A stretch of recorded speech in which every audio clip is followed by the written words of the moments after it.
Ed Henry cuts through the noise and gives you the facts you need to know. Watch Ed on The Briefing tonight on Newsmax 2. Hi, folks, we're back. If you've been injured in an accident that's not your fault and you don't have an attorney, listen up. We have legal professionals standing by to answer your questions and tell you what your case is potentially worth. Pick up the phone, call now. $10,000. That's how much a funeral can cost nowadays. $10,000. That's a serious amount of money.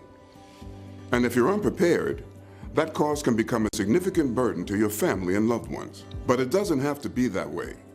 You can now get up to $50,000 for your funeral and other final expenses, including your credit card debt, with no medical exam, starting at less than $1 a day. That's peace of mind for you, and peace of mind for your loved ones. Best of all, your rates can never be increased, your benefits can never be decreased, and your coverage can never be canceled. The future is unpredictable, but protecting your family and loved ones can be planned for.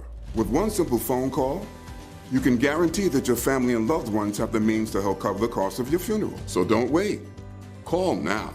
Call 800-960-3083. Maybe you've had a recent health scare, a trip to the hospital, a new diagnosis from your doctor. All good reasons to start thinking about the future. But here's the thing. You can still get up to $50,000 for your funeral and other final expenses, because there's no medical exam and no health-related questions. You cannot be turned down if you have pre-existing conditions, and even if you've been denied coverage in the past. Plus, your rates can never be increased, your benefits can never be decreased, and your coverage can never be canceled. Don't leave loved ones with your debt. Call now and see if you qualify for a life insurance plan worth up to $50,000 for your funeral and other final expenses, starting at less than $1 a day. There's no paperwork, no hidden fees, and no waiting periods. And you can start coverage right over the phone, starting at less than $1 a day. So don't wait. There's no obligation, and acceptance is guaranteed. Call today to protect your loved ones and their future. The number is up on the screen now. Call 800-960-3083. That's 800-960-3083.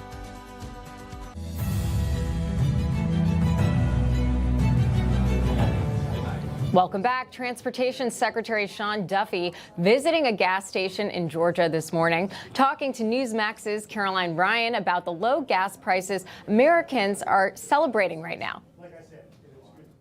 So the president is focused on bringing down the price of fuel. You heard him in the State of the Union talk about drill, baby, drill. And so in Georgia, the prices are down by 20 cents a gallon. This is below the national average, and I think people are celebrating that. They feel it. It's more money in their pockets. And again, when you have a president who has smart, good policy, it ends up affecting everybody's lives, whether they're Democrats or Republicans. More money in their pocket, they all celebrate. And when you serve people, you got to actually hear from them. And I think to get out of D.C., get out of your comfort zone and talk to people and hear their real experiences helps you do a better job. That's right, Secretary. Drill, baby, drill helps rid the American working class families of the affordability ills. Yeah. And that is so important. The two are linked together, and President Trump understands that, Christian. He spoke about it at the State of the Union the other night, too, talking about low gas prices as a component of affordability. Absolutely. The fact that we're energy independent, it leads to all types of costs coming down in the supply chain. Iowa saw gas prices at $1.85 a gallon, so that's incredible. We've made so much progress. Exactly. Cheaper gas, cheaper heating oil, number two. Also, when businesses spend less money on energy in order to produce, guess what? Gordon Robertson and Terry Mewson bring you the 700 Club. Watch weekday mornings at 11 on the Dove TV. Encouraging and informative.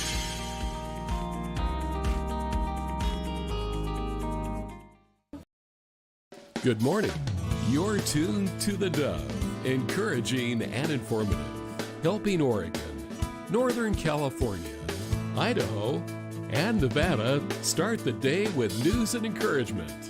This is Mornings on the Dove. And good morning to you. Welcome to Mornings on the Dove. Steve and Perry back with you, and good old Steve is right there at his Tucson news desk. Good old Steve, huh? Good old Steve. Okay. Right there at his news desk in Tucson, Arizona, where it's going to be sunny and bright today.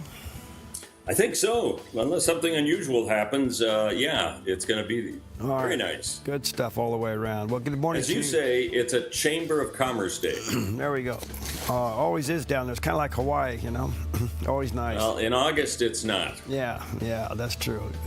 I'll give you the 108 degrees. Ooh. All right, good morning to you. A lot going on in the news. We'll try our best to keep you updated on that. Weather-wise, we are seeing a little bit of a reprieve here on the West Coast. We'll kind of get you updated on that. Otherwise, what do we got going today, bud? Well, this is the day to seize it. If you've let the other days of the week pass by, this is the day for you to do something that you wanted to. It's Carpe Diem Day. Oh. So Carpe Diem means seize the day. Okay. So you should do that. And maybe with a big bowl of chili. Ooh. It's chili day, and I always like putting the cheese on it. And, of course, you got to have the onions. I don't know. What else would you add to it? Well, you got it. Cheese, onions. I don't know what else you need. Tomatoes are good in there. Avocados. Okay, I don't think I've had it with that. That's getting away from chili, but okay. And then maybe what you should have with that is toast. Maybe chili on toast. It's National Toast Day. All right. Either that or it means you take your coffee mug and you toast somebody. Oh. Whatever you want to do. Okay. You can do that too. It's Small Dog Day. Oh. I'm kind of mixed. I like bigger dogs generally, but there are a lot of cute little small dogs. Yeah. Just look at the YouTube videos and those little brown eyes and their little paws and they're wanting to get up and the guy's got the camera. It's just, they're cute. So it's Small Dog Day. And one other thing. Oh, this is good. It's Letter to an Elder Day. Not tweet them or send them a message. Write them a letter. And I think young folks, if they did that to whoever they consider their elder, that would mean a whole lot for the person getting it. Well, handwriting notes is still in, still works. Mm-hmm. Good stuff all the way around. All right, well, let's check in with Alvin and see what kind of a day we got weather-wise this morning. A look at our weather from Grange Co-op with another quiet early spring day across Oregon and northern California this Thursday. In northern Oregon and southern Washington, morning frost and patchy fog, then mostly sunny with highs around 51 for Vancouver, Portland, Wilsonville, and McMinnville, and a chilly night in the mid-30s. Down in the Willamette Valley, morning frost and patchy fog, then partly to mostly sunny with highs near 51 in Salem, Albany, Corvallis, and Eugene, and lows in the lower 30s Thursday night. In central Oregon, partly sunny with highs in the upper 40s and low 50s for Prineville, Bend, and Sun River, turning mostly cloudy and cold tonight, while Boise is mostly sunny with a high near 53. Along the Oregon coast, sunshine with some clouds and highs in the upper 50s from Coos Bay and Port Orford to Brookings and Crescent City, then a mostly cloudy but mild night along the beaches. In southern Oregon, morning valley fog, then partly to mostly sunny with highs in the upper 50s for Grants Pass, Medford, and Ashland, while Klamath Falls reaches the mid-50s and turns mostly cloudy and cold overnight. Into northern California, morning fog in Wairika, then partly sunny with highs in the upper 50s and warmer valley weather with mostly sunny skies and highs around 70 in Redding, Chico, and Sacramento. Across the Bay Area, dense morning fog in the North Bay, then mostly sunny and mild with highs in the low 70s for Santa Rosa and Napa, upper 60s and low 70s in San Francisco and San Jose, and a mild night. It's a snapshot of your Thursday weather from Grange Co-op. And there's a snapshot of our valley. We do have some pockets of low fog just kind of moving around, kind of hugging the edges of the valley this morning. You'll be in and out of it, but planes have been taking off this morning, so it looks like the airport's in pretty good condition. So there you go. Good stuff. Dr. Very nice. Yeah. Yeah, Dr. Anthony George. We have him on the air every now and then, and he looks at two men in one of Jesus' parables, and in one of the church series that I'm a part of, they're looking at the parables, and you look at all the things Christ said. You can learn so many things.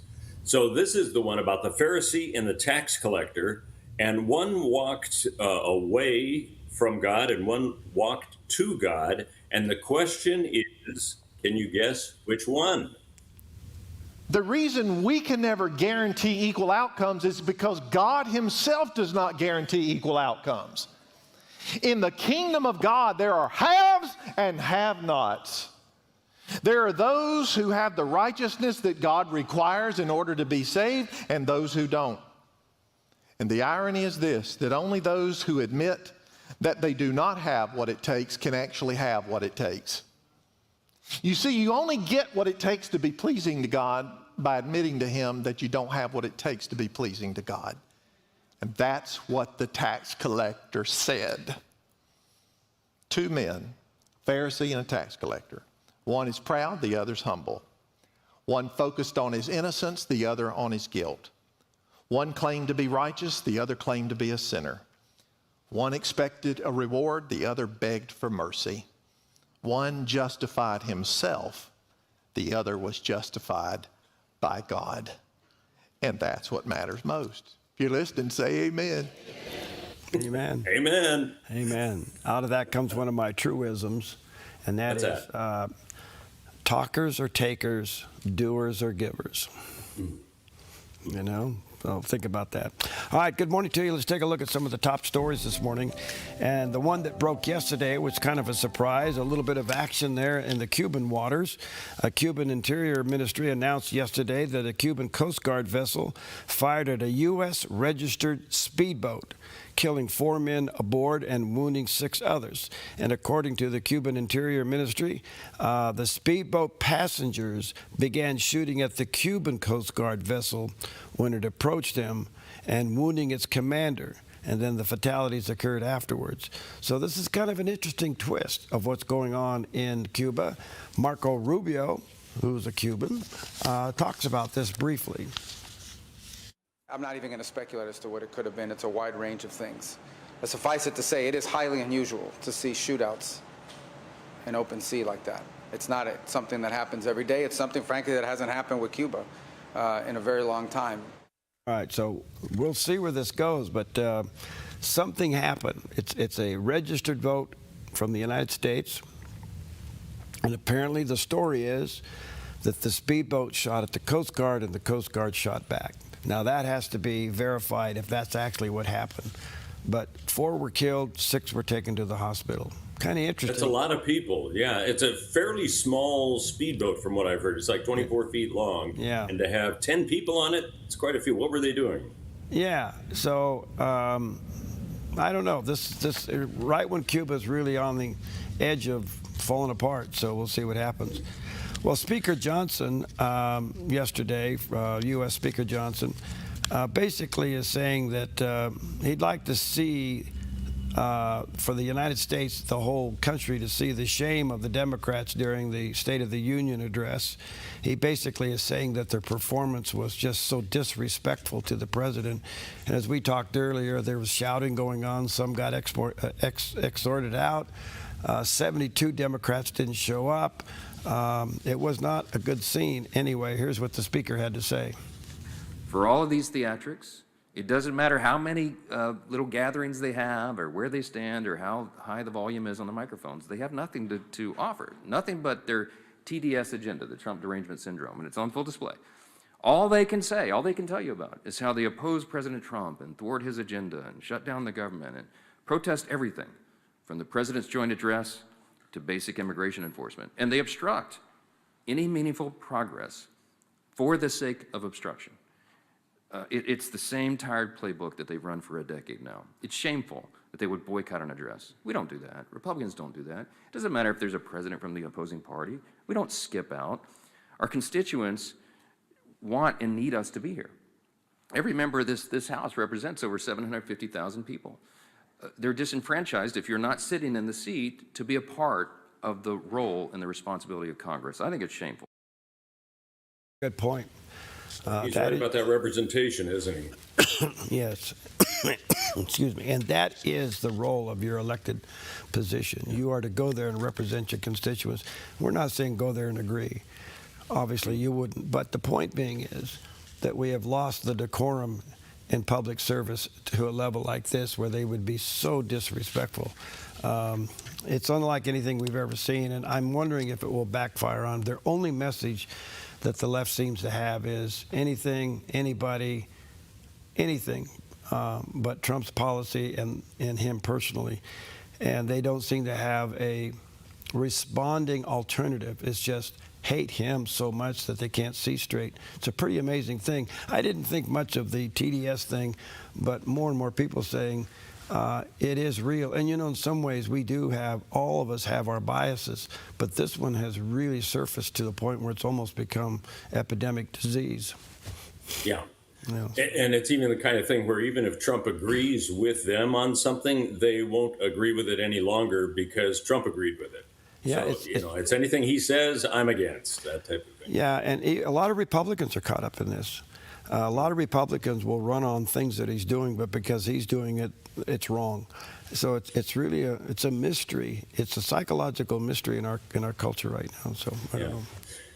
Well, since the State of the Union address, we're seeing more people, or I should say a renewed impact of those who are saying we need to release more of the Epstein files. They've already released a lot of them, but there's even more that needs to be released, according to several groups of people, including those who were relatives of the victims of Jeffrey Epstein.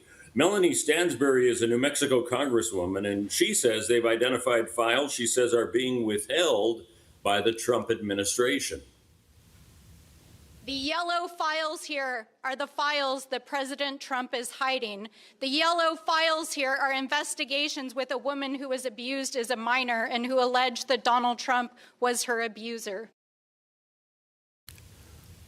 Not as simple as that, because the Justice Department says we are not releasing some of the names because we're still investigating this, and there may be those people that we're investigating who are listed in the Epstein files, and so that can't be made public, as well as those who need to be protected because they have been named in the Epstein files as victims, and we can't just let that be public knowledge because now you're targeting somebody who is innocent all the way along, and their name has now been made public. So there's two sides to this story, but we are seeing kind of a renewed Epstein file release, and I have a feeling we're going to see more of that. Why? How could she make a statement that President Trump abused that young? How would she know that if these files are withheld? You know, that's the whole thing, is that Trump says that he axed his relationship with Jeffrey Epstein decades ago, and yet people keep bringing this up. And there's no indication that he was on any of the jets of Epstein, while Bill Clinton was on a little more than a dozen flights, I guess. So that's interesting. By the way, he's going to be speaking before a House committee tomorrow. Right. Hillary is doing that today, right. Dealing with another issue. So that's kind of an interesting thing. Now, this is fascinating because you think of a snowball fight as fairly innocent.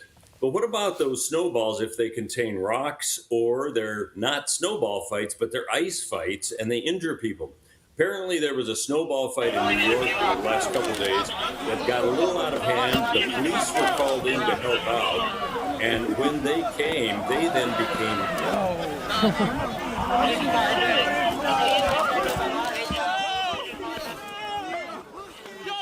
ill, or I'm sorry, had to go to the hospital to be treated. And so that was a situation there in Washington Square Park in New York City. At the same time, Mayor Mondami now is playing down that snowball assault on officers, as he has for a couple days now. What I saw yesterday in these videos was a snowball fight that got out of hand. I believe that our officers, just like any city workers, deserve respect. And you know, once again, I think these are the views that I've shared both kind of in public as well as in any conversations I've had. So we'll see how that ends, but he's not getting a very good image by people who say this was not just a snowball fight, this was an attack on police officers, and now 4 individuals are being investigated by the police department. They're trying to find them to charge them with assault against officers. That would assume to be the charges at this point. But Mondami is saying, well, it was mostly just a snowball fight. Well, excuse me, I don't know what to say about that. You know, why would you want to be a police officer in New York? I've been told that a lot of them are leaving, going to other agencies outside the state. Yeah. It's not a good thing for New York. I don't know why they'd even put up with this, but can you imagine going to work and getting hit with a snowball that has a rock in it? And the assault continued. As you saw the video there, they just continued to target the police officers. And it wasn't just some innocent kids with snowballs, as the mayor has depicted it as being. Yeah. All right. Those are some of the top stories that we're tracking on this Thursday morning. We'll take a quick chili break. We'll be right back. I know that there's a better place than this place I'm living. And I just got to. Since 1934, Grange Co-op has been more than just a store. We've been a cornerstone of our community, owned by people like you. We proudly offer top-quality farm and ranch supplies, including our own Rogue feed, as well as workwear, Western apparel, garden essentials, and pet care products. By signing up as a Grange Rewards customer, you not only enjoy exclusive benefits like special offers and 1% back on most purchases, but you also become part of something bigger, a cooperative that you own and help shape. Join Grange Rewards today. The Pregnancy Center in Medford is a place of hope, providing free pregnancy testing, ultrasounds, options counseling, and support to help women make informed, empowered choices. The Pregnancy Center is growing, hiring registered nurses to join our compassionate team. Work in a supportive environment where you can truly make a difference. No ultrasound experience? No problem. We'll train you in limited ultrasonography, a valuable new skill set for your career. To learn more, visit thepregnancycenter.us. Thepregnancycenter.us. Thursday, an out-of-body experience. This tunnel of light suctioned me up out of there. After this skateboarder crashes, head first without a helmet. I found myself looking down at my own body, but it wasn't me. His trip to heaven. It was like this city of pure glory, pure light, pure love. And what brought him back? I saw her praying over my body. Thursday on the 700 Club, right here on the Dove TV. Fish Lake Resort has everything you need to make fun memories and traditions all winter long. Join us every Saturday night for prime rib dinner. Explore our scenic winter trails. Enjoy some great fishing, or spend all day playing in the snow, and then settle in for a cozy night in one of our warm winter cabins. Visit fishlakeresort.net today to plan your visit.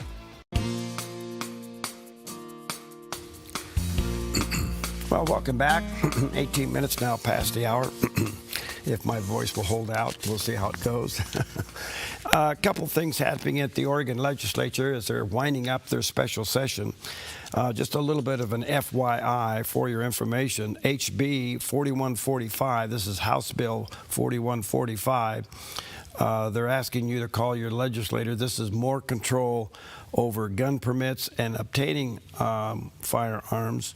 It institutes a requirement for a permit to purchase. In other words, they want another layer before you apply. You got to meet that before you can go for the permit, before you can make the purchase.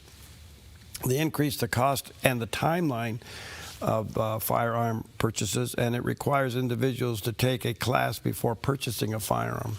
So anyway, this is an interesting twist of what's happening in the Oregon special session right now. Did you know most of the bills up there have nothing to do to improve the livability and the economy of Oregons and Oregonians? The second one is, you know, the gas tax and the gas referendum that the Oregonians passed to stop the huge gas increase. They got it to the referendum, which means it has to go to the ballot to be on the ballot, to be voted by the people. And Governor Kotek lost that, and now she wants to move that referendum vote from November up to May, so because May is usually a smaller turnout. Well, all of a sudden, the Secretary of State, Tobias Reed, weighs in, and he says, you guys may have blown it.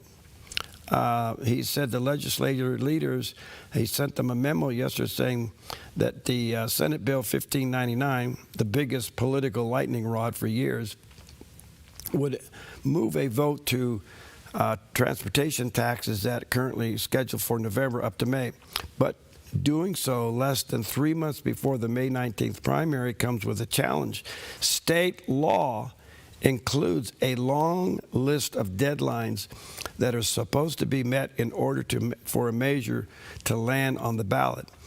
the Secretary of State's office issued a memo yesterday that gave the lawmakers a rough target date of yesterday. And having the bill passed by that date would allow enough time for members of the public to formulate statements to support or be in opposition for the voters pamphlet. Well, they're not going to meet the date. It's possible, no matter what they do, it can't get on the ballot because the pros and cons of it couldn't be published in the pamphlet. Isn't that interesting? Would it just be pushed out to June and then July? Is that a possibility? No, it has to show up. It's either on the May ballot or the November ballot. So right now, we'll see what happens. I don't know. The Democrats don't expect to deal with this on the House side until sometime late next week, right at the tail end of the session.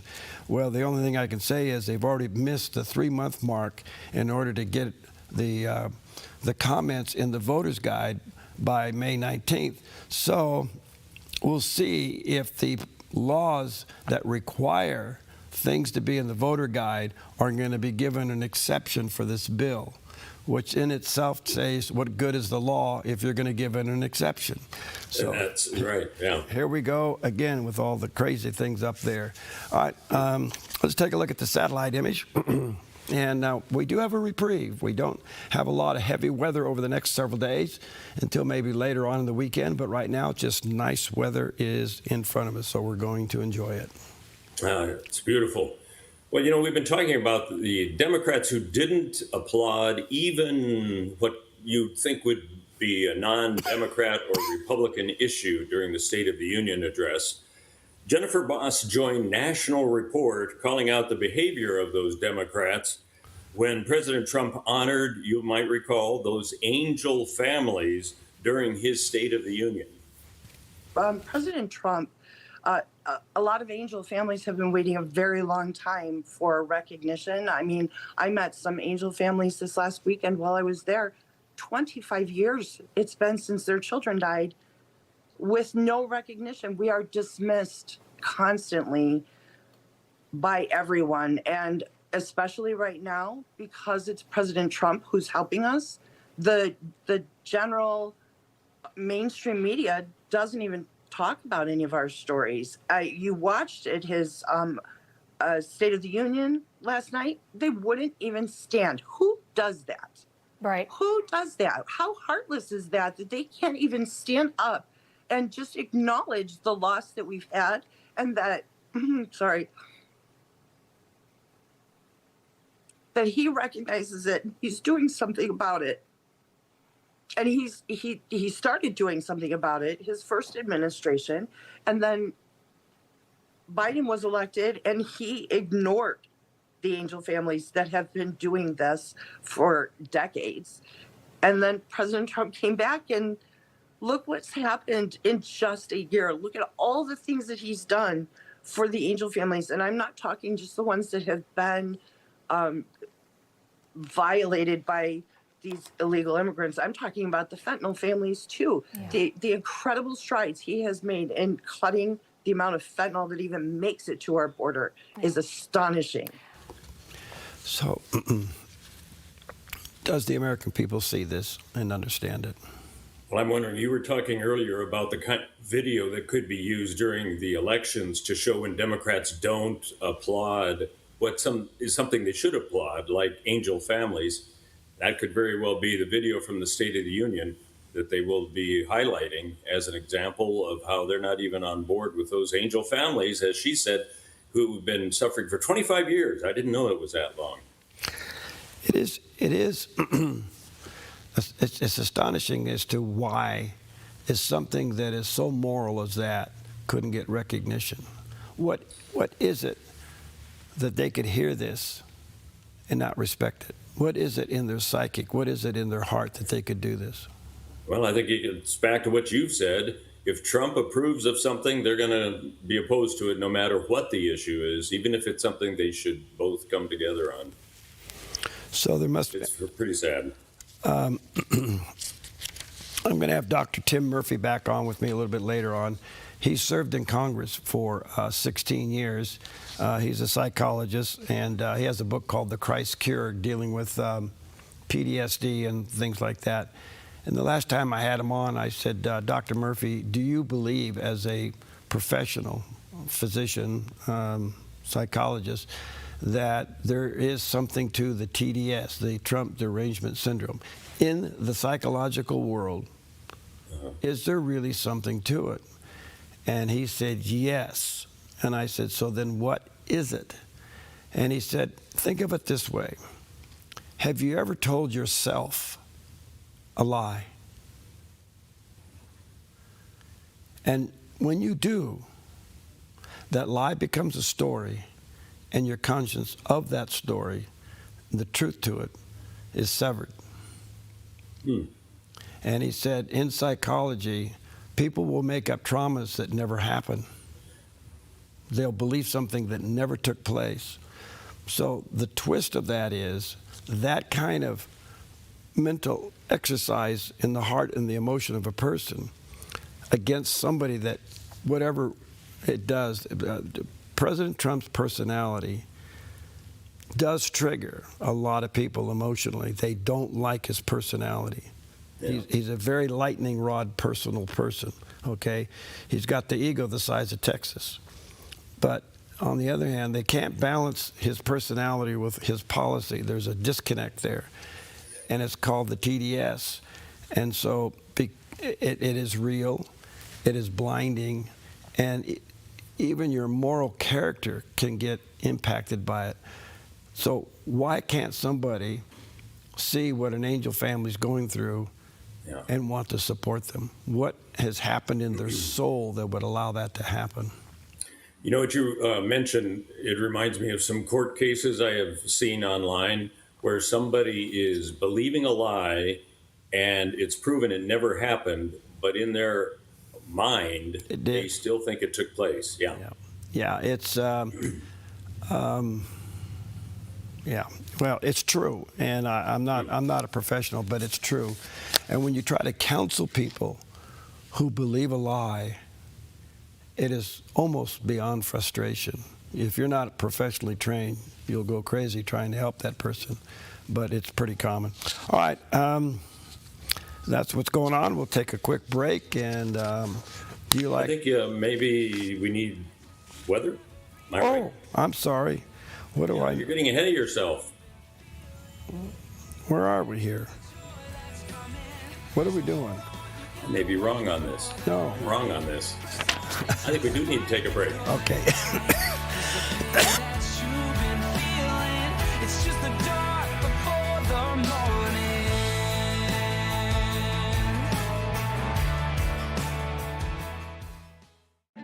The threat of wildfire poses a growing risk to Oregonians. You can prepare now by taking 3 important steps. Create a home inventory, make copies of important financial records, and contact your insurance company to make sure you have the right amounts and types of home insurance coverage. Be wildfire ready by being insurance ready. Visit dfr.oregon.gov/prepare now to learn how.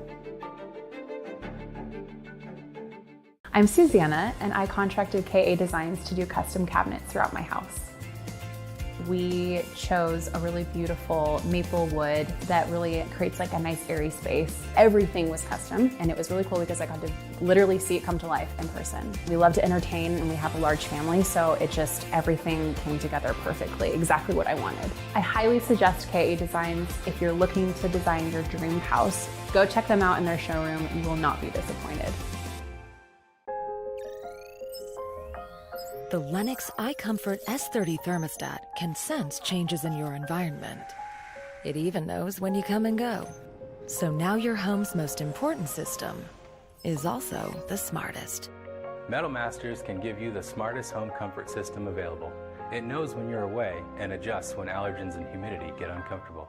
Trust Metal Masters to provide perfect air for your family. Lennox, air is life. Make it perfect.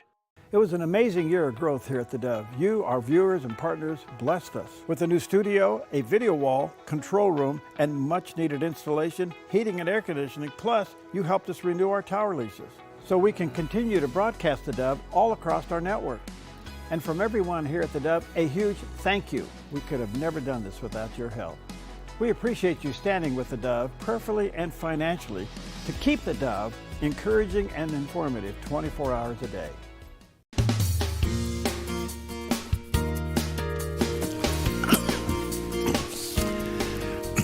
Sorry about that. Just so you know, I feel fine. It's just my voice, like I'm having a hard time with it. But you know what my doctor... Because you were cheering on the hockey team, right? You know what the... USA. Yeah, you know... USA. You know what my doctor told me to do? I don't know, salt water, gargle with salt water? Oh, no, quit talking. I said I talk You need a different doctor. I talk for... You know, I will say this. That's a little short story. I go in to see him, okay? And he comes in and he has a mask on, bigger than the M90 that you wore during COVID. Okay. So he's got this mask on. I mean, the only thing missing was the goggles, right? And he's hacking like crazy. He's coughing and hacking, and he could hardly talk. He's just ha, ha, ha. And I said, hey, stop. If you're going to come in here and tell me what's wrong with me, how did your wife ever let you out of the house this morning? And he said, well, I got this mask on. I just have this bad cough. And he's hacking away. And I said, and you're going to tell me what's wrong with me? And he goes, yeah. And I go, would your mother let you out of the house like that if you were a kid? No. And I said, well, I think you ought to call your mother and go home. So did you keep your appointment?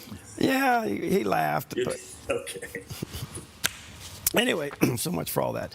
Iran, we got 2 days left in November, and everybody's saying March 1st is the deadline. Everything in the region is pointed in the right direction. They have all positioned themselves. They're all ready to go. High stakes nuclear talks there in Geneva. What's going to come of it? I don't know. Let's check in with CBN News and get caught up. Avoiding war. Nuclear talks between the United States and Iran are set to resume in Geneva on Thursday. Iran has already drawn a red line, saying it is unwilling to end its nuclear enrichment and ballistic missile programs. So what's there to negotiate? Ken Abramowitz is founder of Save the West and author of The Multi-Front War, defending America from political Islam, China, Russia, pandemics, and racial strife. Ken, it's a pleasure talking with you again. So you believe these talks, I'm assuming you believe they're pointless. The United States is already battling a multi-front war against our adversaries. Explain. Yes, I think the talks are unnecessary, but politically they're necessary. So I think President Trump wants to show that he tried again, and the other side was intransigent, and therefore he had no choice but to use kinetic or military means to convince Iran to change its ways. Okay, so do you believe then that Trump will launch a strike against Iran, and how extensive will it be? My guess, and this is with no, I have no spies in the administration. I'm just pretending that I'm President Trump. I would initiate military activities roughly March 1st and try to complete them by April 1st. Bear in mind that we have an election coming up in November, obviously. You do not want a war anywhere close to November. And so therefore, March, I think, is a good political time and a good military time to attack Iran. And there's a whole variety of issues here we can discuss separately. What do you want to attack? And can you do it in 1 month? Well, that's a whole series of questions. Yeah, that's a question. I mean, there have been some media reports that say that Raising Cane, General Kane has basically said, look, you're going to get involved for a long time here. This will not be something quick. So Iran has already warned it will sink ships, attack U.S. interests and military personnel in the region. So what's the likelihood then that this would escalate into a broader war, maybe even involving Russia and China? Well, Russia and China are providing weapons to Iran. But as we saw with Israel's 12-day war with Iran, ending with America's one-day war with Iran. American-Israeli technology is so superior to Russian and Chinese technology that they can't compete. But yes, they'll be sending all the missile systems they can, but they're all going to get blown up. The trick is to blow everything up within 1 or 2 or 3 days, so that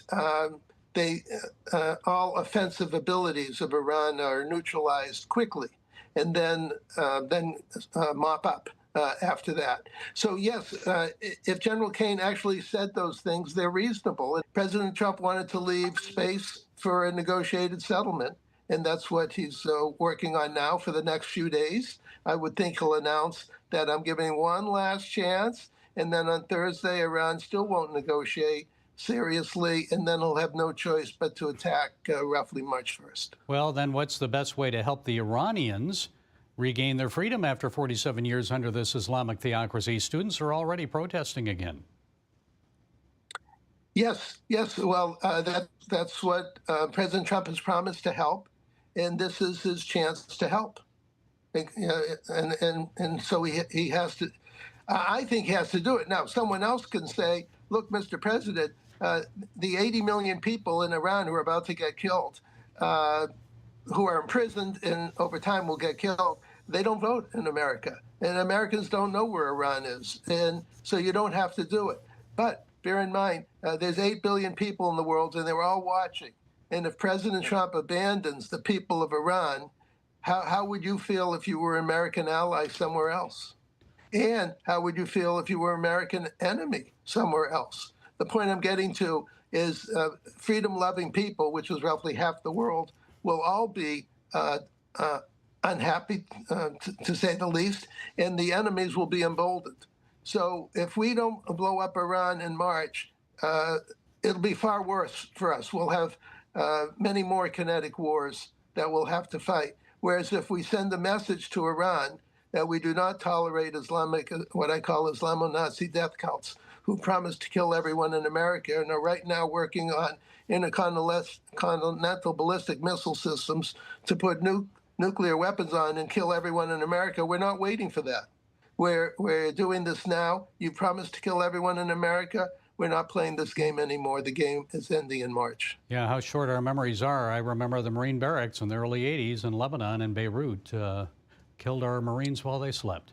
Okay, Ken Abramowitz, thank you for being with us. We appreciate it. Well, there you go. And we have some more comments from Ken. I had him on my show yesterday. And, okay. Yeah, he's a pretty interesting guy. All right, let's check out the weather with Alvin. A look at our weather from Grange Co-op with another quiet early spring day across Oregon and Northern California this Thursday. In Northern Oregon and Southern Washington, morning frost and patchy fog, then mostly sunny with highs around 51 for Vancouver, Portland, Wilsonville, and McMinnville, and a chilly night in the mid-30s. Down in the Willamette Valley, morning frost and patchy fog, then partly to mostly sunny with highs near 51 in Salem, Albany, Corvallis, and Eugene, and lows in the lower 30s Thursday night. In Central Oregon, partly sunny with highs in the upper 40s and low 50s for Prineville, Bend, and Sun River, turning mostly cloudy and cold tonight, while Boise is mostly sunny with a high near 53. Along the Oregon coast, sunshine with some clouds and highs in the upper 50s from Coos Bay and Port Orford to Brookings and Crescent City, then a mostly cloudy but mild night along the beaches. In Southern Oregon, morning valley fog, then partly to mostly sunny with highs in the upper 50s for Grants Pass, Medford, and Ashland, while Klamath Falls reaches the mid-50s and turns mostly cloudy and cold overnight. Into Northern California, morning fog in Wairika, then partly sunny with highs in the upper 50s, and warmer valley weather with mostly sunny skies and highs around 70 in Redding, Chico, and Sacramento. Across the Bay Area, dense morning fog in the North Bay, then mostly sunny and mild with highs in the low 70s for Santa Rosa and Napa, upper 60s and low 70s in San Francisco and San Jose, and a mild night. It's a snapshot of your Thursday weather from Grange Co-op. And a little bit of a picture of our backyard. We got some kind of scattered fog moving around. Some of it's on the ground, some of it's higher up. But the planes are still landing and taking off. So picture of our backyard this morning. It's beautiful. Yep. Well, there's some interesting things that happened today as we look at this day in history. You might think, well, it's a Thursday. What could have happened? That's so exciting. Well, this was the first attack on the World Trade Center. We think of 9/11, but it was 1993 on this date that the bombing of the Trade Center took place. I think that's the one that took place in the kind of the basement, the parking garage underneath it all. And it did some damage, but it didn't have the impact, of course, of the later attack. And that should have been a warning to us all, but I don't think it was taken quite so seriously. Also, President Reagan was rebuked over his involvement in the Iran-Contra affair. So here you have a president who did a lot of terrific things and still had his own controversies while he was in office. Francis Napoleon Bonaparte also left Elba. Let's say he didn't leave Elba, he escaped from Elba with about 100 soldiers, and they took back France, and then he lost it again. But it shows you what you can do with a few people. Before that, this is interesting, not a great day for Galileo. In 1616, the Roman Inquisition demanded that he abandon his belief in what's called heliocentrism. That states that the Earth and planets revolve around the sun. That's what he believed, but the Romans didn't. And they said, you've got to recant that. Not a good day for him in all of that. Of course, it's been proven he was the one that was right. We talked yesterday about how the first greenback was printed in the United States, paper money. Well, in 1797, the Bank of England issued their first £1 note. So people were going to paper money. And before that, I guess it was just sacks of gold and silver and little coins. That's how you bought everything. So money making a big comeback there in England in 1797. It wasn't that long ago. Okay, good stuff. All right. Excuse me. Sandra Peoples is with Crossway, which is a great apologetics organization. Here's a good question. How do you assess whether or not your church is accessible to all people? Are they all welcome? Here's what she had to say. That's a great question because, again, there's so many different experiences for people with disabilities. So if you currently have people in your church that have disabilities or disability families, you can start by asking them, what barriers exist in our church that's keeping you from feeling like you're fully invested here? So maybe they're able to come to the worship service, but they're not able to come to small groups. Maybe small group is not accessible to them. Maybe they don't have opportunities to serve with their gifts because that hasn't been made accessible. So you start with the families that you have and you take steps to make sure that they're able to do everything that you consider any other disciple in your church to be able to do. Then you can call in outside help. There's organizations and communities, and you can call and say, we want to make sure that we're accessible to a person who's in a wheelchair, and they'll send somebody out and make assessments and see what that can look like. It could be that somebody with an intellectual disability, if you don't have anybody like Down syndrome, and so you ask a family in the community, can you come in and look around and answer some questions for us? Bring your staff together, if that's children's ministry, student ministry, worship ministry, everybody working together to make sure that you're taking down any barriers that they're feeling so that they can feel fully included in all of the ministries of the church. Good stuff. Great advice. One thing that very proud of our church, they have special needs ministry for families, families who have special need children or even adults, and it results in what they call Camp Levi every summer, and they have families from churches all over the United States that come to it, and it's 1 week of helping, encouraging, and relaxing. It's amazing. So it's really developed into something that our own pastor, whose son is special needs, and out of that came this ministry, and boy, it's just taken off like crazy. Wow, all right, we'll take a quick break. When we come back, I did have Ken Abramowitz on with me yesterday, and we'll share some of that with you in just a moment.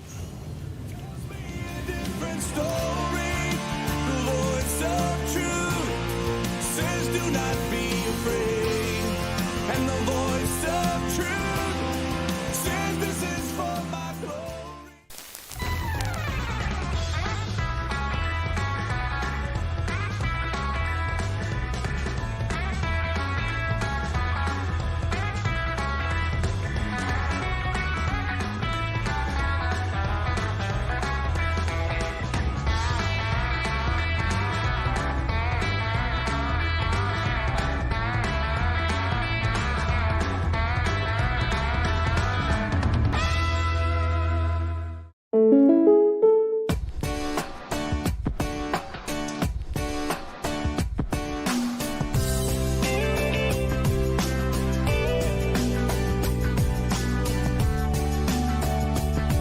Combining your home and auto insurance could save you time and money. And who doesn't like that? When you want surprisingly great rates on auto, home, and life, call State Farm agent Rory Wold in Medford today. Like a good neighbor, State Farm is there.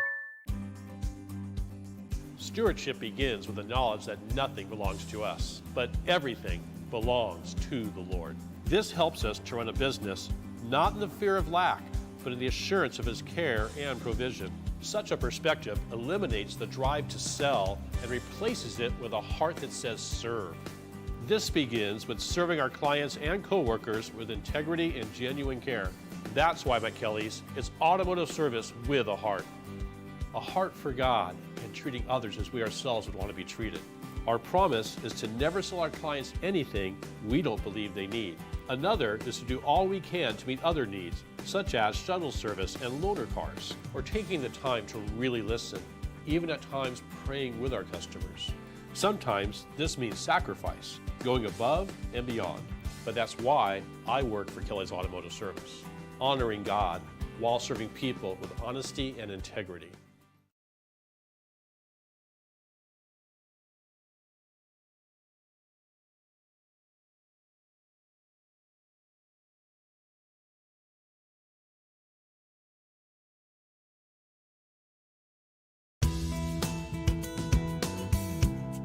Welcome back. Perry and Steve with you this morning. Happy Thursday to you. We sneak ahead and call it Friday Eve. Well, back to Kenneth Abramowitz. He was with me yesterday on Focus Today. Quite a guy. He was just there on CBN News. And I asked him, are we inevitably heading to war with Iran or just more talk?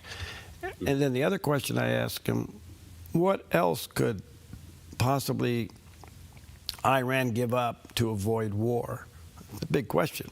And here's what he had to say. To answer your question directly, yes, we're about to embark on a new form of war. In other words, kinetic war. I think roughly March 1st, for the month of March, I don't see any resolution of our dispute with Iran. And as I say, there's no non-military solution to this problem. So I expect America and Israel to jointly blow up Iran, nuclear sites, enrichment sites, Navy, Air Force, government officials, Revolutionary Guards, the whole works, so to speak, during the month of March. I don't see how it's avoidable. I call them an Islamo-Nazi death cult. So it's like negotiating with Hitler in the previous generation. So if you were negotiating with Hitler and you say, I want to negotiate with you, I want you to stop being a Nazi. You go, excuse me, I'm a Nazi. I said, no, you didn't understand me. We're negotiating now. I want you to stop being a Nazi. I want you to stop killing Jews and gypsies, stop killing Christians who disagree with you, end your police state, stop invading all the other countries in Europe, stop your work on nuclear weapons and ballistic missiles. He'd say, excuse me, that's what I am. You're asking me to give up what I am. I'm going to fight to the death. And he fought to the death. So the history of death cults is they fight to the death. So they fight to the death. So basically what he's saying there, that and Iran is saying it, we're not giving up nukes, we're not giving up missile sites. So I think I went on to talk to Ken more about this, and I think he explained it in that answer, that the strategic planning now between the United States and probably Israel, who's going to do what, where, and when, but they know where all of the sites are. They know where to attack. And the question is, where do they go first? Now, Iran's over there waving its saber in the air. Well, if you do that, we're going to shoot down your airplanes and we're going to take out your ships.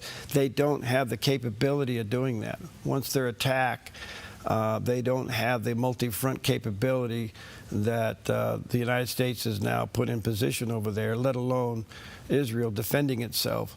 So the combination of Israel and the United States could neutralize probably the main military sources of Iran probably within hours. And then, as he said, take the rest of the months to do strategic. But keep in mind that Secretary Scott Bessent, Secretary of Treasury, has been tracking money that's being transferred out of the country. millions, if not billions of dollars are leaving Iran, going to banks all over the world, which is an indication of possibly two things: that A, leaders have already left, and B, that they plan on leaving and going somewhere where they could get their money. Yeah. So we'll see what happens, but that's kind of what's on the drawing board there. You know, and I think the other aspect is what do you do with the void in leadership if the Ayatollah is gone? Do you bring back the Crown Prince, who is now in his 60s and hasn't been there since the 70s when he had to leave with his family?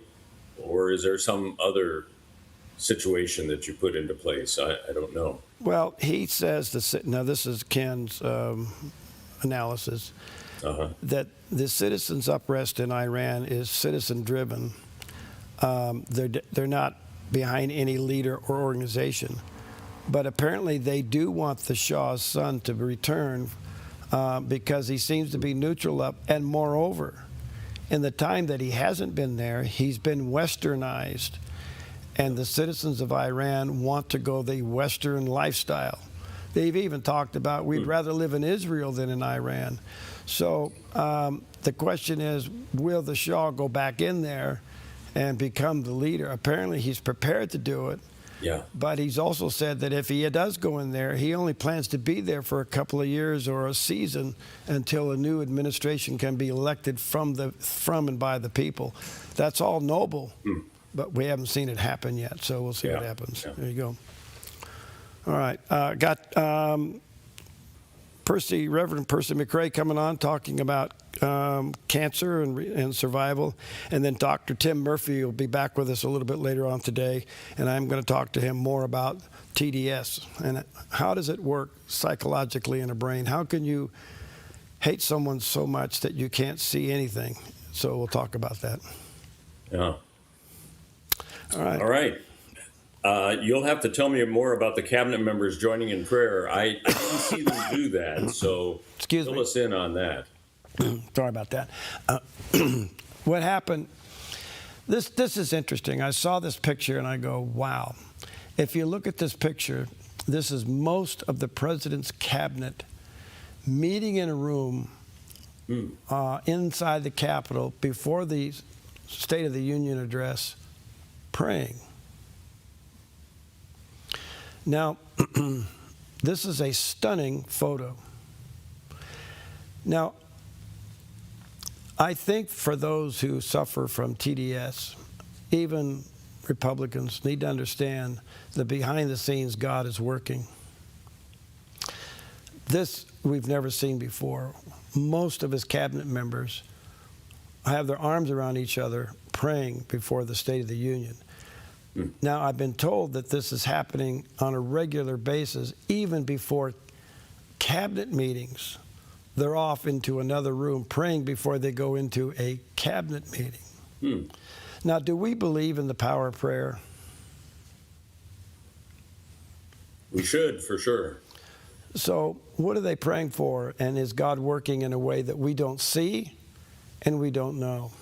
Yeah, and this was posted by Tulsi Gabbard, it looks like, who I don't know what her faith is at this point, but clearly she is in support of this kind of action. That's great. Well, if you remember, she was a congresswoman from Hawaii, and a Democrat, and then she kind of snapped out of that problem and became became a conservative. But here's the deal. It gives me great comfort to know that as much as the president is somewhat uncontrollable, and he is doing right things, and his personality gets in the way of his good sometimes, that behind the scenes, this is going on. Yeah. And you got to think, all right, so God, what are you doing? What are we not seeing that's going on, that these policies are coming into fruition? And they're the policies that most Republicans say that they're going to do if they get elected to office. But because President Trump's doing it, somehow it becomes illegitimate. Yeah. You wonder if it's the result of this team behind him, a praying team behind him, and what effect that may be having on him personally, you know. It's a good question, yeah. Especially, this is independent of him being involved in it. This is the cabinet meeting with him in another room doing whatever it is he does. So they've taken this on themselves to do it. That's pretty amazing. Well, when you hear the testimony of some of the cabinet members, when you hear Marco Rubio talk about the Lord, Pete Hegseth came before the NRB, and I mean, yeah, he gave a speech, but it was a sermon. And, was it? Yeah. And so something's happening behind the scenes that we need to be mindful of and thanking God for. So, all right, take with you Psalm 86, verse 5. You, Lord, are forgiving and good, abounding in love to all who call to you. Call on him today. He loves you, and he will respond. We'll be right back.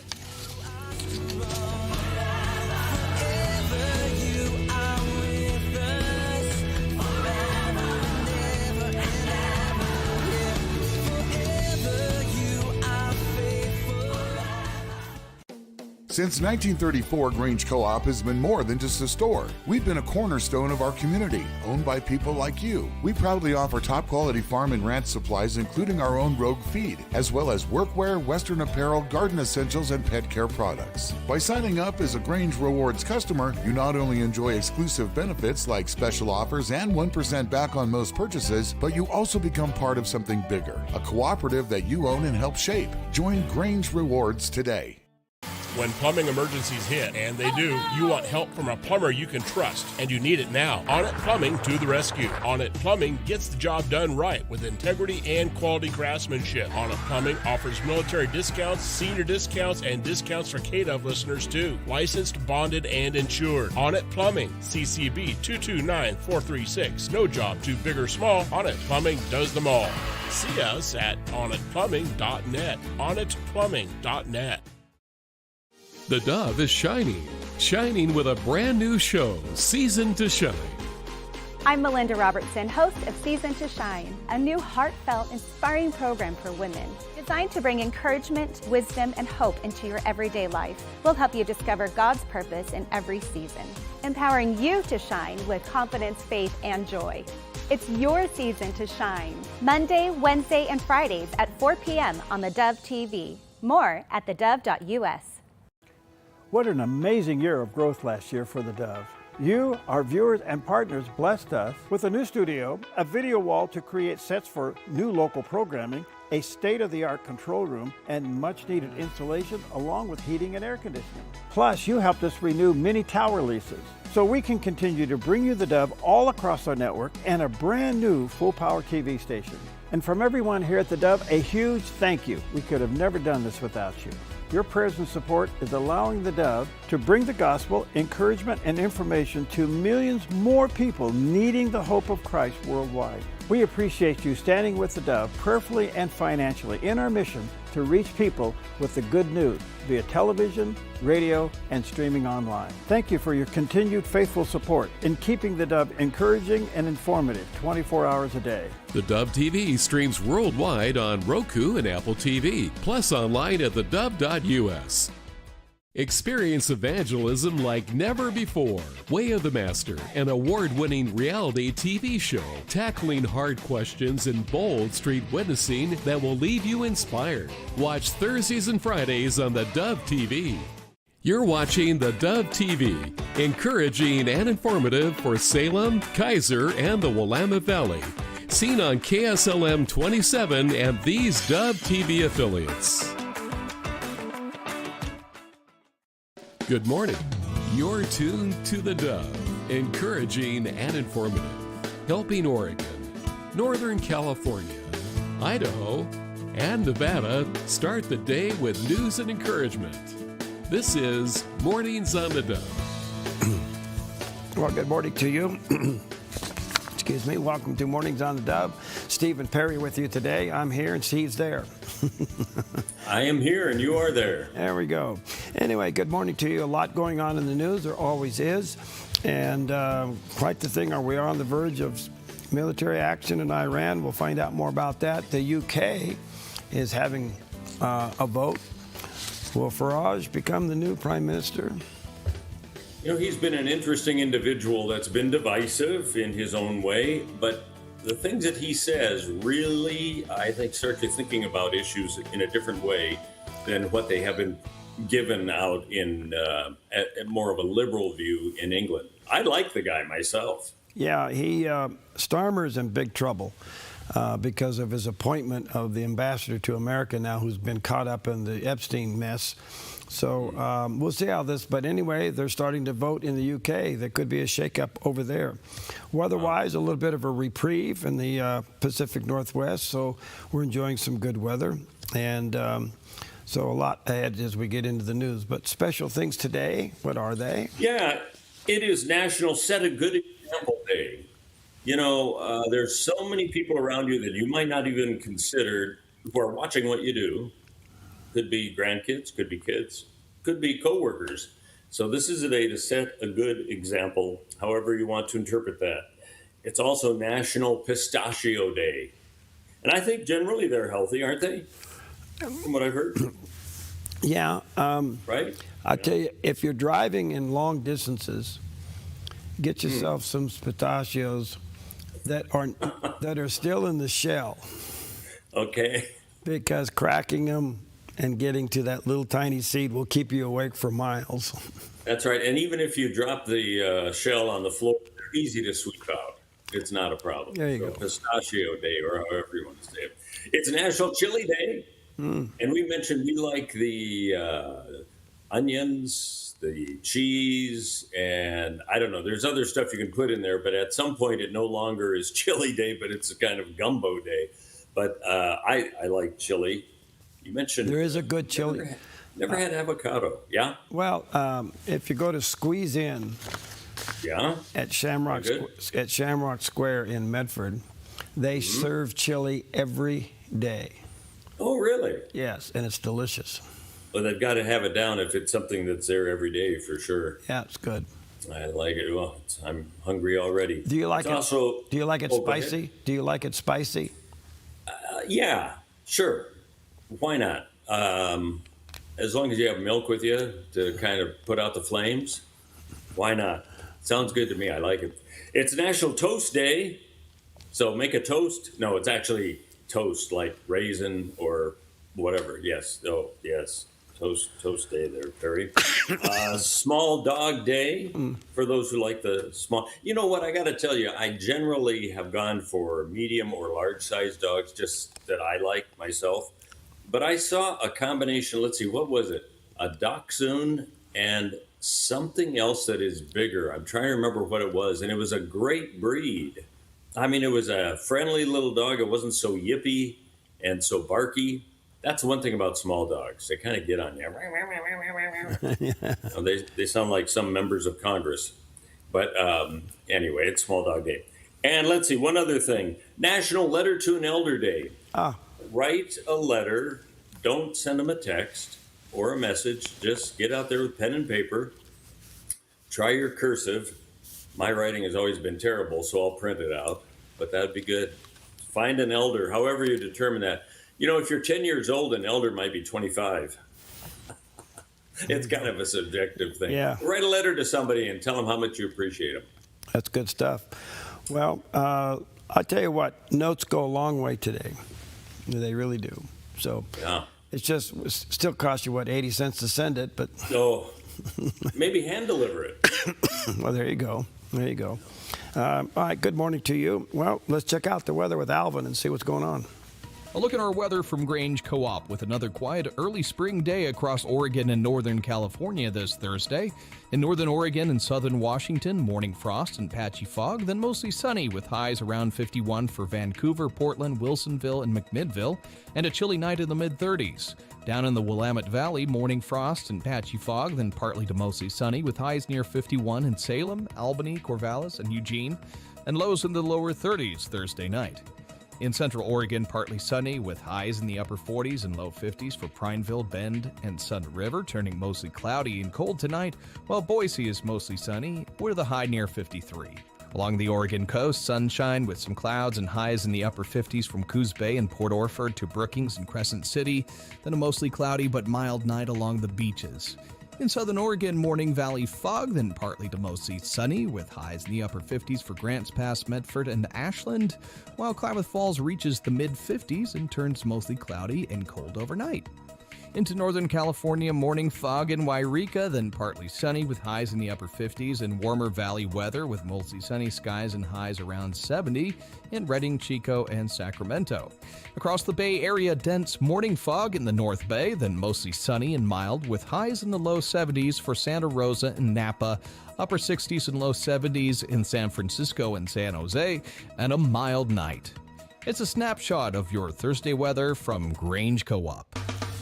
And a little bit of a layer of the fog down over the south end of the valley. This stuff is moving around, so it doesn't stay high or low very long, but right now we seem to be socked in a little bit, but give way to sunshine here a little bit, so hang in there. All right. Dr. Anthony George is a guy who always has something interesting to say. You know, when you have conflict in your life, are you looking at the problems in the other person, or are you looking at in something within yourself that needs to be changed? He says that needs to be the focus. We'll go through those times of conflict and we'll say, boy, God really showed me something about her through that. God really taught me some lessons about him through all of that. I saw a side of him I'd never seen before. And it's all about what we see in the other person.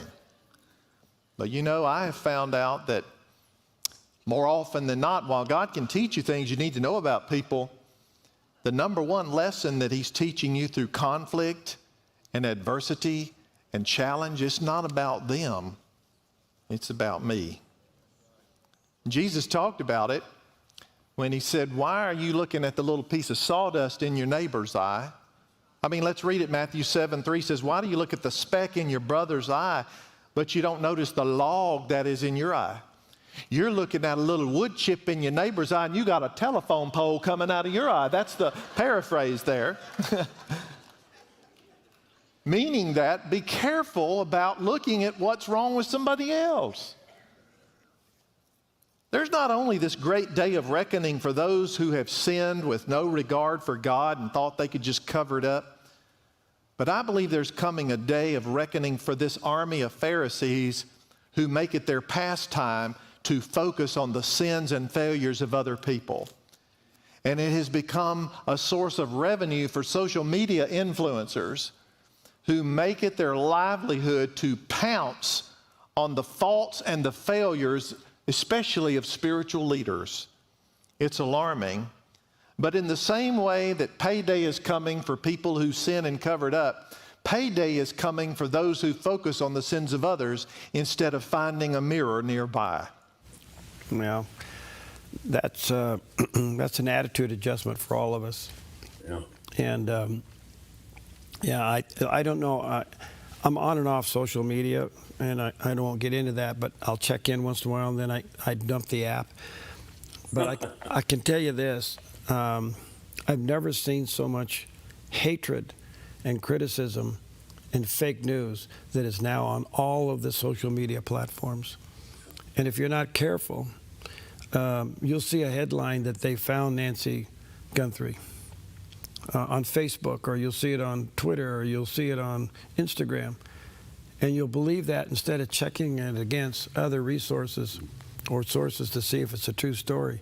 The lies and the falsehoods, but moreover, the hatred, the criticism, the language that is now on social media is, why are we there? Why are we doing this?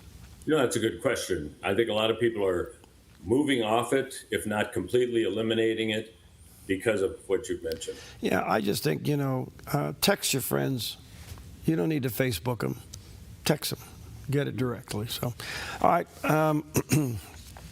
Let's take a look at some of the headline stories this morning. Something broke. Excuse me. I'm sorry about that. Something broke yesterday off the shores of Cuba. The Cuba Interior Ministry announced yesterday that the Cuban Coast Guard fired at a U.S. registered speedboat right off the shore of Cuba, killing 4 men aboard the boat and wounding 6 others. And according to the Cuban Interior Ministry, the speedboat passengers began shooting at the Cuban Coast Guard vessel first and actually wounded the commander. And then the Coast Guard responded and killing 4 above the speedboat registered in the United States and injuring the 6 others. What's this all about? And what a twist of turns of events as Cuba is almost on the verge of total collapse. Secretary of State Marco Rubio briefly commented. I'm not even going to speculate as to what it could have been. It's a wide range of things. But suffice it to say, it is highly unusual to see shootouts in open sea like that. It's not something that happens every day. It's something, frankly, that hasn't happened with Cuba in a very long time. I don't know what this means and where it goes, but it's unusual for Cuba to do something like this. So we'll keep an eye on that story. In the meantime, the fallout from the State of the Union address by the actions or the lack thereof of the Democrats has really been shameful. And Speaker Johnson wants the United States, all of the American citizens, to see the shameful acts of the Democrats. And it really was very disturbing. Here's what he had to say about it. For all of these theatrics, it doesn't matter how many little gatherings they have or where they stand or how high the volume is on the microphones. They have nothing to offer, nothing but their TDS agenda, the Trump derangement syndrome, and it's on full display. All they can say, all they can tell you about is how they oppose President Trump and thwart his agenda and shut down the government and protest everything from the president's joint address to basic immigration enforcement. And they obstruct any meaningful progress for the sake of obstruction. It's the same tired playbook that they've run for a decade now. It's shameful that they would boycott an address. We don't do that. Republicans don't do that. It doesn't matter if there's a president from the opposing party. We don't skip out. Our constituents want and need us to be here. Every member of this House represents over 750,000 people. They're disenfranchised if you're not sitting in the seat to be a part of the role and the responsibility of Congress. I think it's shameful.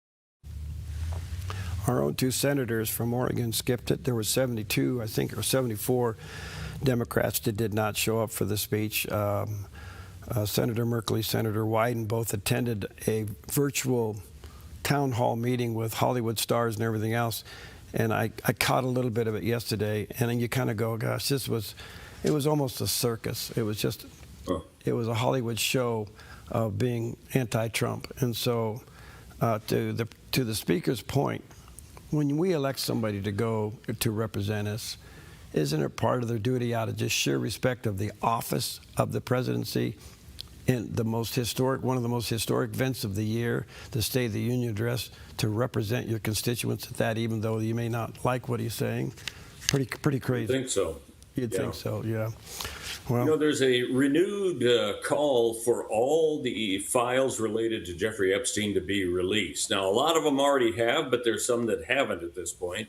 New Mexico Congresswoman Melanie Stansbury says that they've identified files that she says are being withheld by the Trump administration. The yellow files here are the files that President Trump is hiding. The yellow files here are investigations with a woman who was abused as a minor and who alleged that Donald Trump was her abuser. Now, the Department of Justice says there are a lot of reasons why files haven't been released, and that's to protect innocent ones who have not been brought forth publicly and may not want to be known publicly. And others have to do with the courtroom aspects that charges could be filed in the future for some reason related to these files. And so those files can't be released either. So there's a lot of different reasons why they may not have been released publicly at this point. Well, the question I have is, how could you make a statement on a file that hasn't been released? Just saying we need it to be released, but we don't know what's in it. So, we don't really know. Now, what's interesting also is that you may have seen New York police being pelted by snowballs a couple days ago. Well, what's happened is that action was brought about because there were a couple groups that were fighting each other with snowballs. That sounds pretty innocent, but when the police arrived, those snowballs, some of them had rocks in them, some of them had ice, and the police were actually injured. There were two of them, who were taken to a hospital because of lacerations as a result of this. The police are now looking for 4 people who they say are suspects in this because it was actually a violent action that took place. But Mayor Mandami is still playing down the snowball assault on those officers. What I saw yesterday in these videos was a snowball fight that got out of hand. I believe that our officers, just like any city workers, deserve respect. And once again, I think these are the views that I've shared both kind of in public as well as in any conversations I've had. So he's just saying it was just an innocent snowball fight. In fact, he referred to it as kids who did it. Well, if you look at that video, those aren't kids; those are adults, and it got much more violent than what might have been thought of as a snowball fight. Striking an officer at any level with any means, isn't that a crime? Yes, it is. And in fact, there's been reports that some people say if this wasn't in New York, police elsewhere would have rounded these people up and brought them into justice. But New York right now seems to be a little detached from reality. So why do you want to be a policeman in New York? Yeah, that's a good question. A lot of them apparently are leaving. Yeah, gosh, it's amazing that, isn't it sad to see New York and San Francisco just fall apart? Two beautiful, two great cities. Two great cities, two beautiful cities, and you don't even want to go there anymore. It's really sad. All right, 17 past the hour. We're still looking for some hot chili. We'll be right back.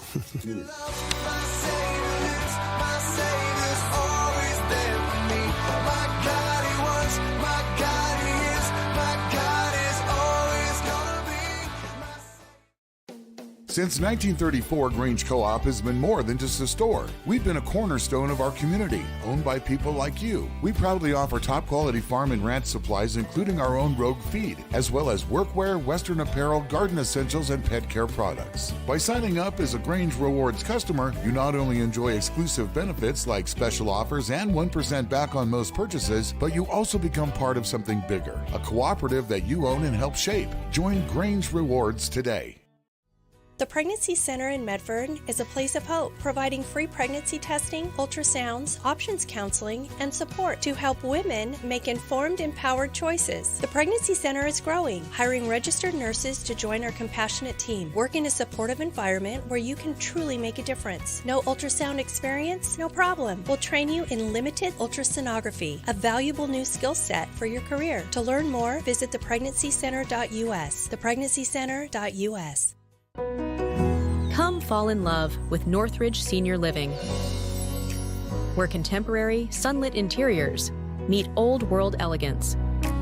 Walk through our lovely hallways and enjoy the fun staff-led activities. Forge lasting friendships with other residents and our exceptional caregivers. Dine in style. Gather near the fireplace under breathtaking chandeliers. Our reasonably priced apartments are spacious with private balconies.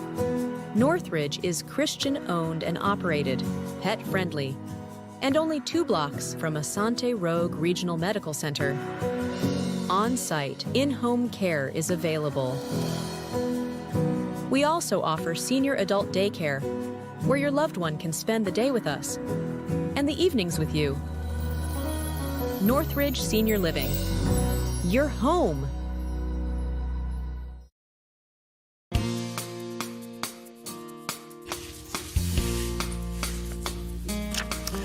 Okay, back at it, 19 minutes past the hour. Well, Oregon has a special short session during the even years. And of course, we're within the last week now of that session wrapping up. A couple of things have hit the floor for your concern. One of them is now they're needing help to shut down House Bill 4145. And I won't go into all the details.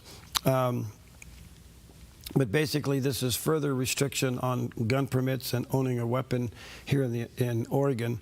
Institutes a requirement for a permit to purchase, so something before you take out a permit. Increases the cost and then the timeline in a firearm purchase, just amongst other things. So if you are a Second Amendment enthusiast, you may want to contact your legislator and let them know that House Bill 4145 is something that you would be against based upon the fact that it's more restrictions on obtaining a firearm in the state of Oregon. The other one is the gas bill. As you know, the citizens' referendum, under unbelievable circumstances, made it to to the ballot, and it's supposed to be on the November ballot. And the governor wants to move it to the May ballot. Well, there may be a problem. The Secretary of State weighed in, Tobias Reed, and he said, well, wait a minute. You're going to miss the deadline of this measure getting on the May ballot because we need the information for the voter's guide 90 days in advance. And that should have been yesterday. And it passed in the Senate, but it hasn't passed in the House. And they could miss the date that this ballot measure being moved from November to May. They could miss that date because they're going to miss the publishing of the voter's guide where people can write their pros and cons. Now, here's the deal. The state law includes a long list of deadlines that are supposed to be met in order for a measure to land on the ballot. And because of the legislature's fight over this thing and the governor's attempt to move it, they may have missed that date to get it into the voters' pamphlet, which means it probably won't be on the May ballot. So here's the deal. Do they make some kind of an exception to a law for one bill or one measure? That sets quite a precedent, doesn't it? It really does. How did this thing get through the cracks? I mean, you'd have thought you'd have some legal eagle looking at all of this, realizing what the situation is. Well, I think Democrats think they can do anything. And so anyway, this is a real speed bump for them. We'll see how this goes, but it looks like now whether or not they're going to obey their own laws about what is a requirement to get on the May ballot so that whatever the issue is gets into the voter's guide. Here's the question. Can it still be on the ballot but not in the voter's guide? And that's kind of going to be where they split the hairs over this, which is going to be a big negative for them. Anyway, it's this further indication that the governor is really out of control on this issue.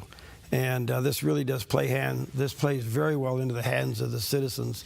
So we'll see. But apparently they've missed the deadline, and they have no intentions on the House side in voting on this until the last week of the session, which is next week. So kind of messy, and that's what's going on. All right, let's take a look at Wall Street.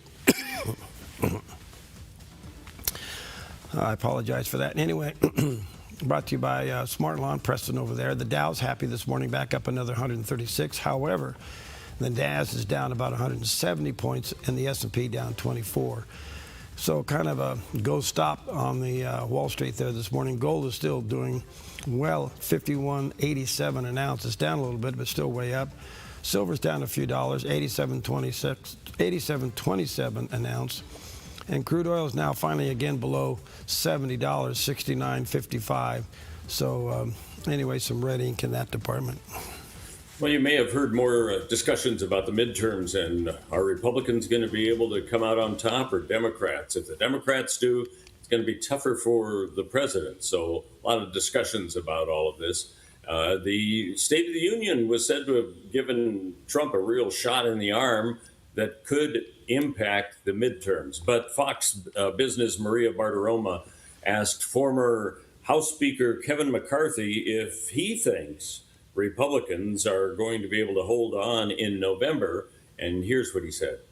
Okay, they can hold on, but let's put it in a historical perspective. Normally, the party out of power gains seats in an off-year election. If you analyze the off-year elections, New Jersey and Virginia, normally if Democrats win both of those, they flip the House. If Republicans win one, it flips the other way. If you look at the state races in Virginia, there were 8 Republicans up for re-election in seats that Kamala Harris carried. They beat all of them. And then they beat 5 other Republicans that were in seats that Trump carried up to 4.5. There are not as many as competitive races as there were in 2018. We had like 27 Republicans sitting in seats that the Democrat carried. We're now only at 7. There are 14 Democrats sitting in seats that Trump carried. The other problem, too, that the Democrats have, they have the weakest leadership they've ever had. You'd say Republicans polling's low. Democrats are 10 points lower. The other problem they have is a big disparity in money. Republicans have a lot more money than the Democrats do right now. But I think the speech last night lays out, if we get the economy even growing stronger after the big, beautiful bill coming on, that's very positive for us. I don't like the number of retirements that we have in the House. There's 30. That's at the highest point we've had right now. So more on offense. I didn't like that when the Democrats shut the government down, we shut Congress down, not the Senate. We should have been in the House passing bills 80-20, making the Democrats, just what President Trump did last night, showing America where they stand on some of these issues. They don't want to show ID to vote, but you have to shovel snow. They don't want to stand up for Americans. They want for illegals. These are 80-20 issues. Okay, one other thing that he didn't mention. I think it's a little over 40 House members have announced they're not running for re-election, Republicans. Right, Yeah, so they could be in very red districts, and that would be okay, but you never know. You never know. So, well, we'll see. Interesting times, to say the least. All right, we'll take a quick break. We'll be right back.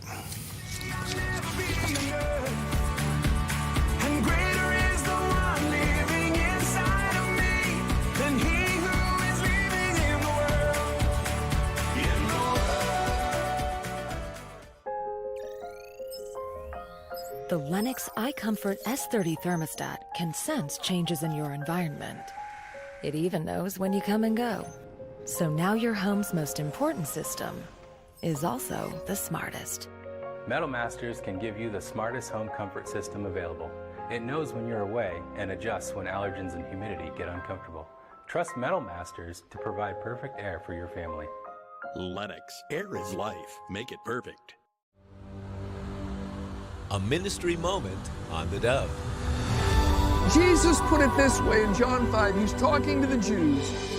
John 5:39. He said, you search the scriptures, for in them you think you have eternal life. And these are they which testify of me. But you are not willing to come to me that you may have life. Do not think that I shall accuse you to the Father. There is one who accuses you, Moses, in whom you trust. For if you believed Moses, you would believe me, for he wrote about me. Jesus said, the law of Moses, it's all about me. Moses wrote about me. The law points to me. The purpose of the law was to bring people to Christ. A ministry moment on the Dove. Finding that next great series to binge watch is fun, but your neck, shoulders, and body don't count that as me time. Hi, I'm Tamara Miller, owner of Organic Element Spa, and I invite you to put down the remote, get off the couch, and schedule yourself some real me or we time with your favorite service, like one of our many massages, couples massages, or facials. Your health, safety, and comfort are always top priority with us at Organic Element Spa. We can't wait to see you. Book your appointment today.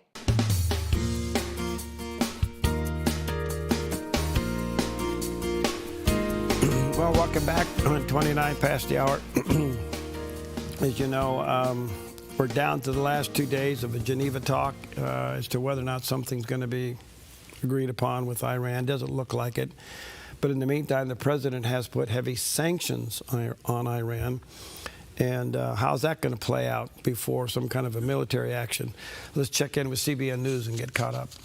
Alexandria Pelosi-Moore, Senior Director of Government Relations at FDD Action, is here with breaking news about Iran from the White House. So, Alexandria, what can you tell us? Hi, Raj. Thank you for having me. You know, last night, the president really just addressed the nation. And in that address, he warned in the State of the Union about Iran's missile and nuclear ambitions. And then this morning, not even 24 hours later, we wake up to the administration announcing that they're going to put sanctions, additional sanctions, on Iran, which targets Iran's illicit oil exports and a shadow fleets. And then it really is trying to go after the IRGC-linked missile and weapons procurement networks. And this goes back to a quote that the president said in the State of the Union, where he said, Iran is developing ballistic missiles capable of reaching the United States.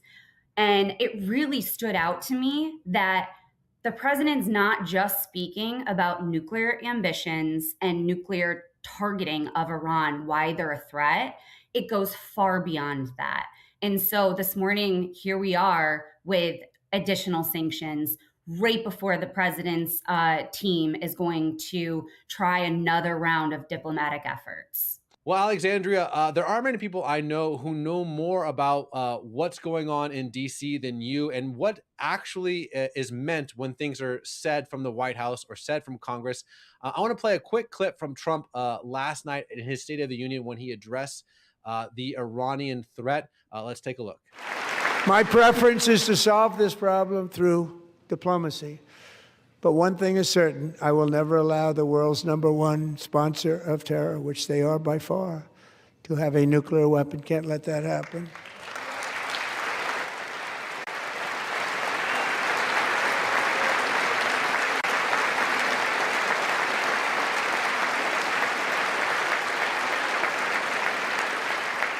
So what do you make of Trump's threat to the Iranian regime? The foreign policy message that we heard last night centered on two tracks. We have deterring the immediate threat of Iran and preparing for a longer term strategic competition with China. And with that, the president really laid out, and what stood out to many was the discussion with regards to Iran was not just about nuclear. It had to do with the regional actor that continues to rely on its proxies and ideological influence networks, and what that means and the threat that it poses. And that is different, I think, than any type of messaging that has been coming out recently. And a lot of speculation is happening that this is laying a groundwork for what's to come on Iran. Well, that's the question. You have this breaking news about these sanctions against Iran, but I think for a lot of folks, it's like, okay, sanctions, more words at the State of the Union. I think a lot of folks are wondering, is there going to be that breaking point when something actually happens? Now, obviously, you don't know what's going to happen. I doubt that President Trump knows exactly what's going to happen, when it's going to happen. There's been suggestions that, it might happen this weekend and then nothing happens. So I don't think anyone truly knows exactly the plan. But do you see something escalating soon, or are these sanctions and these words coming out of the State of the Union more of the same? Like, where should the American people be looking? Hindsight is 2020. So I think if this question was posed a month ago, the answer would have been different. But we are seeing a small ramp up of sanctions coupled with moving our fleets into the Middle East and getting in position, as people would say. And there's a lot of speculation about what is transpiring, and we don't know the timing. But I think what is clear is that this threat is not going away. It's only getting worse. But we're seeing an international response to the protests, which really set everything off in December. And the mass killing that the regime carried out against its own people cannot be hid like it has been before. At this level, it's unprecedented. You have almost 40,000 people that were murdered, and after which it has taken a while to get to this point. But you see Europe now designating the IRGC, where the United States designated long ago. And so these are all new developments, and I think that it's going to lead to something, and we'll see where. I think the two options that are before this administration are trying every diplomatic effort they possibly can, but understanding that it might take something of force to really change the narrative here. Well, Alexandria, my friend, thank you for your insight. You are our Washington, D.C. insider. There's what's reported, and then there's what's actually happening. So I appreciate your insight and your wisdom, my friend. Thanks for coming on. Happy to be with you. Well, that's information. That's kind of interesting information. So it's very complicated and very strategic. If you go back to Ken Obama, which I guess maybe by the weekend we could see some military action over there. It's sounding like the clock is ticking much more than the, roughly 7 to 9 days that we still have left as the talks continue. Yeah, we'll see what happens. All right, let's check out the weather with Alvin. A look at our weather from Grange Co-op with another quiet early spring day across Oregon and northern California this Thursday. In northern Oregon and southern Washington, morning frost and patchy fog, then mostly sunny with highs around 51 for Vancouver, Portland, Wilsonville, and McMinnville, and a chilly night in the mid-30s. Down in the Willamette Valley, morning frost and patchy fog, then partly to mostly sunny with highs near 51 in Salem, Albany, Corvallis, and Eugene, and lows in the lower 30s Thursday night. In central Oregon, partly sunny with highs in the upper 40s and low 50s for Prineville, Bend, and Sun River, turning mostly cloudy and cold tonight, while Boise is mostly sunny with a high near 53. Along the Oregon coast, sunshine with some clouds and highs in the upper 50s from Coos Bay and Port Orford to Brookings and Crescent City, then a mostly cloudy but mild night along the beaches. In southern Oregon, morning valley fog, then partly to mostly sunny, with highs in the upper 50s for Grants Pass, Medford, and Ashland, while Klamath Falls reaches the mid-50s and turns mostly cloudy and cold overnight. Into northern California, morning fog in Wairika, then partly sunny with highs in the upper 50s and warmer valley weather with mostly sunny skies and highs around 70 in Redding, Chico, and Sacramento. Across the Bay Area, dense morning fog in the North Bay, then mostly sunny and mild with highs in the low 70s for Santa Rosa and Napa, upper 60s and low 70s in San Francisco and San Jose, and a mild night. It's a snapshot of your Thursday weather from Grange Co-op. All right, there's a little bit of our sunrise this morning up over the top of the fog. Isn't that beautiful shot? Wow. Oh, yeah. That's gorgeous. All right. Well, it's some interesting things have happened on this date in history. The Associated Press fills us in on some of the highlights. February 26, 1993. In New York, a bomb built by Islamic extremists explodes in the parking garage of the World Trade Center. The blast kills 6 people and injures more than 1,000 others. More than 8 years later, the Twin Towers fall in the September 11th terrorist attacks. 1987, the Tower Commission rebukes then-President Ronald Reagan in its report on the Iran-Contra affair. It concludes Reagan failed to control his national security staff in the Arms for Hostages scandal. 1815, Napoleon Bonaparte escapes from exile on the Isle of Elba to begin his second conquest of France. His return to power lasts just months until he's forced to step down after losing the Battle of Waterloo. 1928. I found my thrill on Blueberry Hill. Fats Domino, the R&B singer who became one of rock and roll's earliest stars, is born in New Orleans. And 1932. I fell into a burning ring of fire. I went down, down, down, and the flames went higher. Singer-songwriter Johnny Cash, country music's Man in Black, is born in Kingsland, Arkansas. Wow, Blueberry Hill, the Ring of Fire. Yeah, I saw Johnny Cash once at a state fair, believe it or not. And he was the Man in Black, and what an imposing figure when he came out on stage. Yeah. Wow, good stuff. All right. Well, is your church, is it accessible for people that have special needs? Big question. And Sandra Peoples with Crossways talks about this.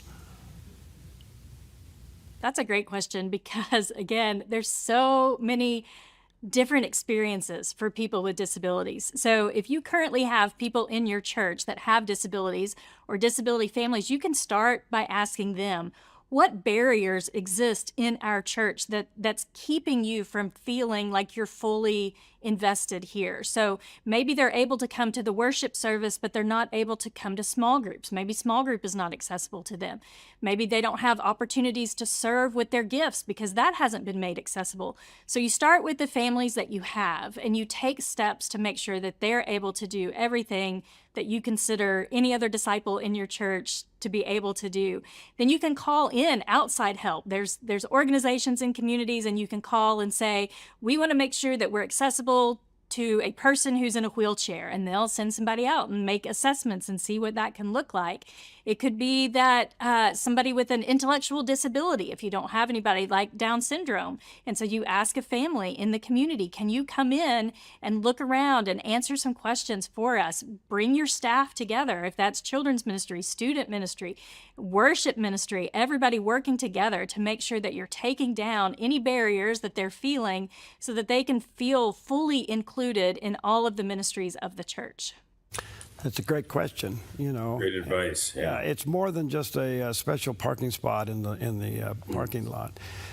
When they get in the building, they're real people that want to get involved, and is your church accessible and available to include them all the way into the experience? I think it's a great question. All right, we'll take a quick break, and I was thinking about the chili. It's chili day. And you like it spicy. Oh, kind of. A little bit. Not as much as Jerry would, but yeah. Yeah, I like it a little bit on the sweet side. Oh, good. Maybe a little honey and bacon in it. Oh, bacon is always good for anything. All right, we'll be right back.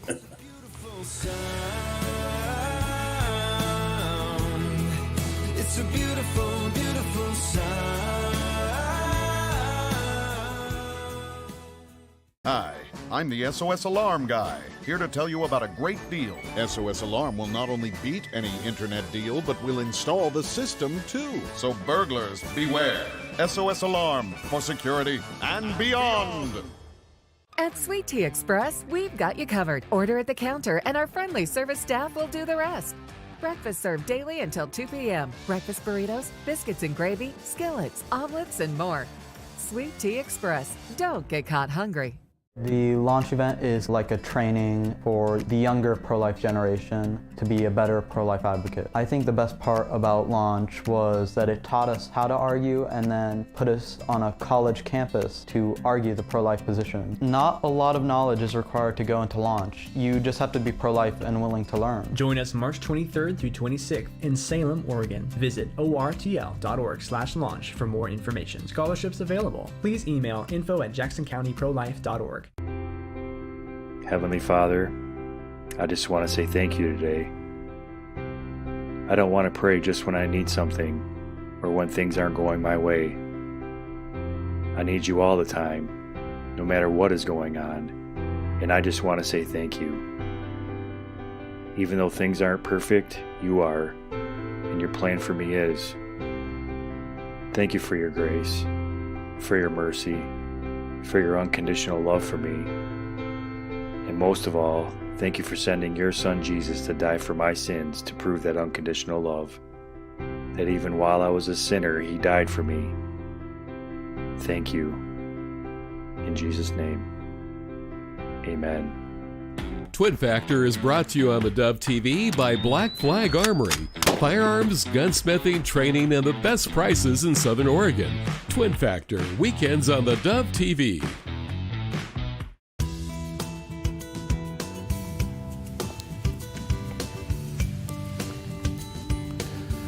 All right, good morning to you.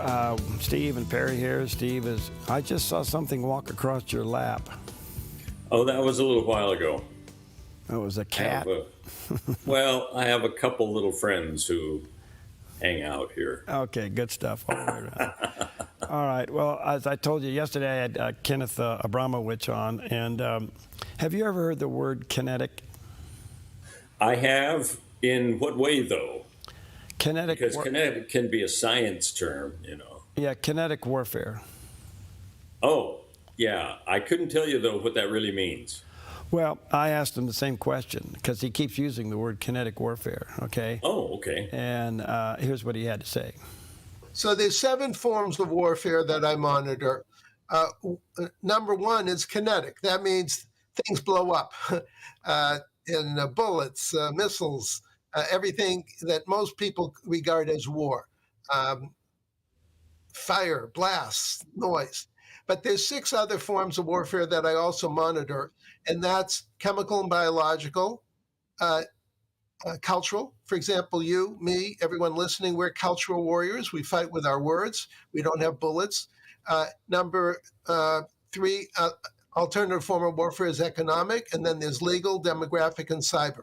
So there's kinetic plus 6 others. And when the 6 other forms of warfare don't work, then you're stuck with kinetic warfare. Kinetic warfare is like the method of last resort. In other words, you try everything possible. You negotiate and you economic boycotts, you legal suits, cyber. But when you run out of persuasive methods and your enemy says, I don't care, I want to kill everybody, and I'm a death cult, and you can't stop me, then you have no choice. And that's where we are now. This is like a World War II moment. This is like Victory in Europe Day. We have to fight the war. We're not victorious yet. But I think in a month or two, we will be victorious, and we'll have this sense of euphoria that we had after we destroyed the Nazis and the Japanese death cults in World War II. Now, there'll be a scramble within Iran. The Revolutionary Guards, who I read control 40% of the economy, will say, wait a minute, it's our country. We have all these businesses and you can't take it away from them, and we're now in charge. And then the equivalent of we the people will say, no, we're in charge and we're loyal to the son of the Shah. So there'll be aftermath problems of people fighting to pick up the remnants. And then we're going to have to be involved and help the we the people and the Shah's son take over and from the Revolutionary Guard. So think of it as a two-step process. First, we have to destroy all their means of evil. And then we have to fight the remaining sources of evil and put people who are, I would say, normal or believe in life, liberty, and pursuit of happiness in power. So there's extra work after the kinetic war. Then there's the cultural warfare, putting the country back together. What do you think? I think at this point, the kinetic war that he's talking about, I don't think Americans are too concerned with that because we know we can take out whatever Iran has. It's the aftermath. What do you do with that? Same way with Venezuela. We can take out the leader, but then again, you've got a void, and somebody or some group are going to fill in that void, and that's a big concern for long term. Well,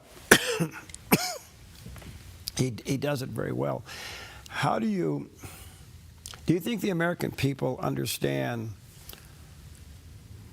why there may be necessary military action taken in Iran? I think there may be some different views on that, but if you've been following it, you realize Trump is not going to allow a country like that to be terroristic in the Middle East. It's such an unsettling factor. And if he doesn't deal with it, Israel will. So it's kind of it all depends if you want to look at it long-term or short-term, I guess. Okay. You got people like Rand Paul, who's against all wars. I'm trying to figure out in his mind, what is the solution here when you're dealing with somebody that does not want to give up the very thing that they use to kill people with? Yeah, that is the big question, because again, how long can you let that continue on without doing something about it? Yeah. And then the side effect of China and Russia, I'm wondering where this will eventually lead to. One of the things that I asked Kenneth Abramowitz about yesterday was, let's say the kinetic war part of this takes place in the next couple of days there in Iran. Does that create a shield for China to go after Taiwan, because all of America's military resources are going to be tied up over there? I would tend to think that the military or President Trump hasn't let that be just by itself without some form of quick assessment and, I would say, response were that to happen. But you're right, there could be a whole chain of events that could take place. Yeah, because if you look at you look at Israel, you got Hezbollah to the north in Lebanon, not quite, they're knocked down but not out. You got Hamas down south in Gaza, down but not out. You got Houthis in Yemen, down but not out. And you got Iran, down but not out. I mean, you talk about a multi-front war. Look what Israel will be facing if the United States, on the kinetic part of this, goes into Iran militarily. What that's going to do, excuse me, with all of Iran's proxies that have all of their guns pointed towards Israel. Yeah, that's a concern, no doubt about that. And then also, what will the other Middle Eastern countries do, too? Would they support the reduction of Iran's mullahs and support the United States, whatever they put into play? There's another question there, too. Okay. Jordan, Saudi Arabia, all of those countries, where will they come in? Well, I never could figure out why the president was, what he was trying to do with Qatar. Qatar's kind of like the strange one of the whole bunch. We have a military base there, but yet they're one of the chief sponsors of terrorism around the world. They're almost as guilty as Iran, and yet he befriends them. So where is that going to leave Qatar? And could Qatar go in and take over Iran at the end of the day? I almost didn't think that would happen, but there's a lot of questions. I think it's what you're stating for sure. Okay. All right, Dr. Tim Murphy will be with us coming up in a little bit. He's authored a book called The Christ Cure. I've often said that this book needs to be on anybody's shelf that manages people, especially pastors. It deals with people who have suffered depression, but primarily any form of PTSD in their life, which if you've had a major event in your life, that is a PTSD moment, and he gives the Christian cure to that. We'll be talking to him about the AMA's reversal on gender procedures for minors. Do you realize there's now a big pushback in the medical industry to stop doing these transition surgeries? This is a big deal. The president brought it up in the State of the Union address, if you remember right. Mm-hmm. And the people didn't stand for that one. The Democrats you're talking about. Yeah. They didn't stand for that one. So we'll be talking to him about that. And then I do want to talk about the TDS, the Trump derangement syndrome. It is real, and it's interesting to me. I have a few friends that are they're just good friends. Are they suffering from that? Well, I don't know what else to call it. They can't see anything in him that's good, and I'm not saying necessarily. Well, obviously, they don't see anything in his personhood that's good, but they can't see past that to see what the policies are that would be good, and it's such a disconnect. I'm trying to figure out, what do you do with this? What do you do with it? You know, in the position that we're in, if you say something good about Trump, then you're a mega. If you say something bad about Trump, you're a jerk. And so you kind of go, well, what do you do with this? You can't even report the news now because it's so divided. You know, it's an amazing mess that we're in, but that's kind of what's going on there. But I do want to talk to him about that because it seems to be real, and it goes back to something I mentioned to you earlier. And people who can lie to themselves and believe it and defend it, it's gone so far that they actually believe it, even though it's not true. And you kind of wonder, what's the trick of the mind that would allow somebody to do that? So, I don't know. So, you probably believe that you've done 500 miles an hour in your little sports car there. El Camino? Yeah. Did you do 500 miles? Sure. Of course. Many times. Yeah. How did it feel? Oh, it was fast. Okay. All right. Hey, you have a picture to tell us about, right? Yes. Take a look at this. I almost forgot that. Take a look at this picture. This picture was taken moments before the cabinet of the president lined up to go in for the State of the Union address.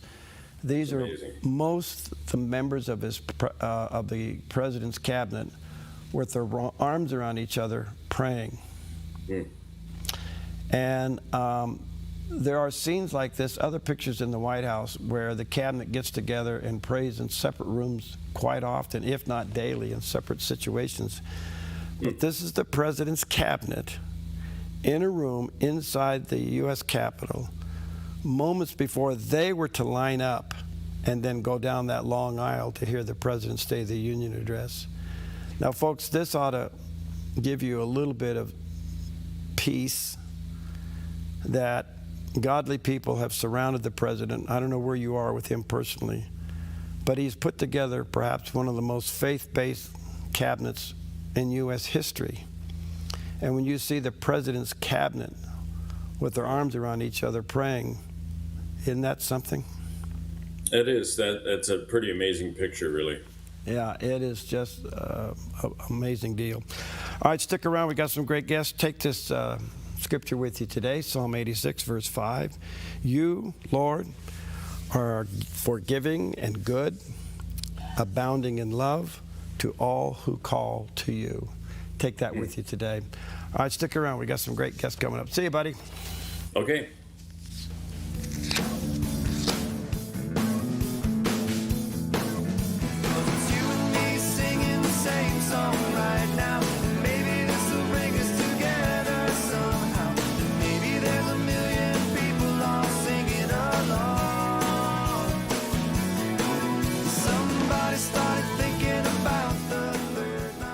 Applegate River Golf and RV Resort, a pristine 9-hole course alongside the Applegate River. Their clubhouse offers a golf simulator experience. The RV Resort is adjacent to the golf course with convenient pull-through parking. Applegate River Golf and RV Resort. Information at applegaterv.com. Buying or selling a home can be stressful. It's one of the biggest decisions you'll make in your lifetime. That's why it's important to work with someone you trust, someone who has the right experience and knowledge of the market. Hi, we're Patrick and Paulina Lizer with Lizer Real Estate Group. And whether you're looking to buy or sell a home, our mission is to take the stress out of the transaction and make it as seamless and rewarding as possible.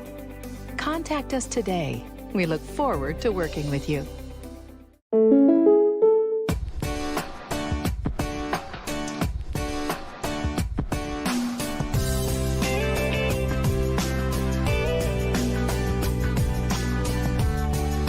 Combining your home and auto insurance could save you time and money.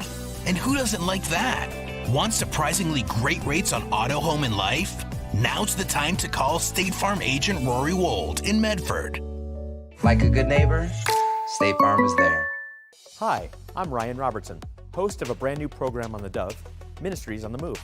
Ministries on the Move spotlights the incredible work of how God is using everyday people and organizations, putting their faith into action, serving the hurting, strengthening families, and sharing the hope of the gospel in practical ways. Be inspired and discover these ministries on the move. Tuesdays and Thursdays at 4 p.m., right here on the Dove TV. Encouraging and informative. More at thedove.us. What an amazing year of growth last year for the Dove.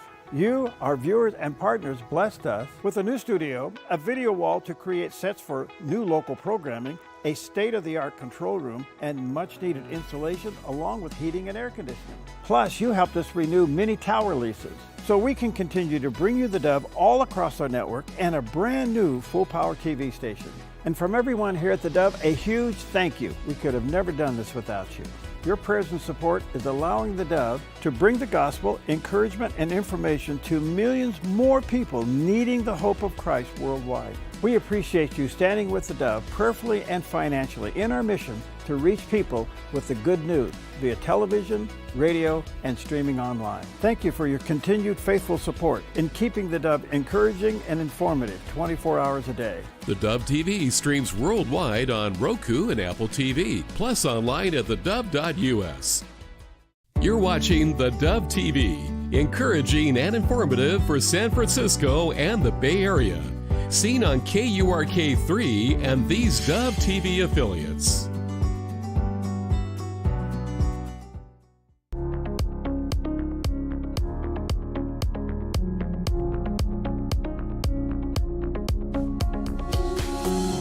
Well, welcome back, and I always consider it an honor when we have time to sit down with our good friend Percy McRae. Reverend McCrae is a cancer survivor himself. He's an ordained minister. He's founder of the Percy McCrae Ministries. He's also the former National Director of Specialized Outreach with the City of Hope and the host of Health, Hope, and Inspiration. It's a podcast. He does have a website, percymccraeministries.org, and there's the picture of his landing page there. Brother Percy, good to see you, friend. How are you, man? Hey, buddy. How you doing? Happy New Year. Doing good. It's really interesting that I'd have you on today. And the reason being is I'm still, in my heart, saddened. I lost a very good friend just hours ago to cancer. And I'm so sorry. Yeah, it's just a subtle reminder of this problem and the degree of this. I don't know why we're not calling cancer epidemic, but it just is so pervasive in our culture. And you worked with it for years. I guess it's a rhetorical question, but is it getting any better? Well, it depends on how you want to confront the conversation. With regard to, first of all, again, sincere condolences to you and the family of your friend that passed away. The numbers of proliferation are increasing. In fact, this year, last year, we went from 1.9 to 2 million people being estimated to being diagnosed with cancer on an annual basis in America. And so those numbers are going up. The good news is that we have more people who are surviving a battle of cancer. So that's kind of the yin and the yang of it all. Mm-hmm. But to your opening comment, this is still the number 2 killer in America, and it is still very much part of our environment and landscape.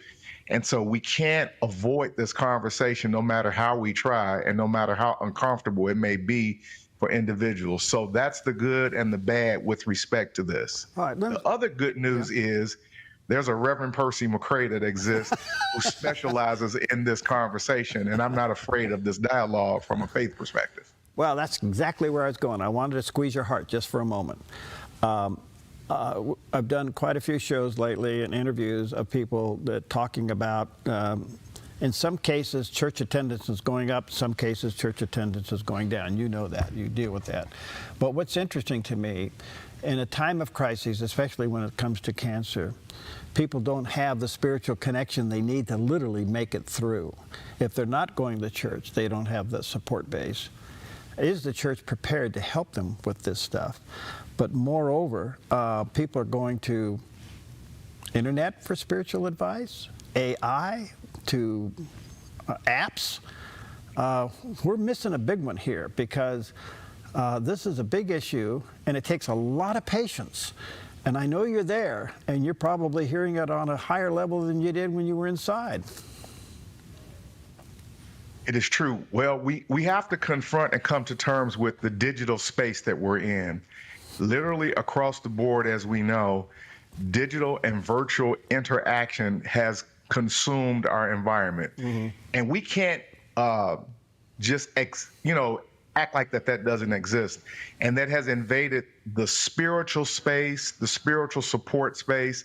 And so by default, for those individuals who may have once received spiritual care and support, being part of a local church or congregation, as we know and as you alluded to, there are some reports that suggest that we have a decline of actual interaction, church attendance, membership, somewhere in the neighborhood between 40 to 70%. There are some church spaces that have some growth, but many of our mainline denominational church spaces are decreasing rapidly, which means then at the end of the day, those are people who used to be members of congregations or turn to faith for support, but they're not going anywhere. They're staying at home, just like our kids who don't go outside and play any longer.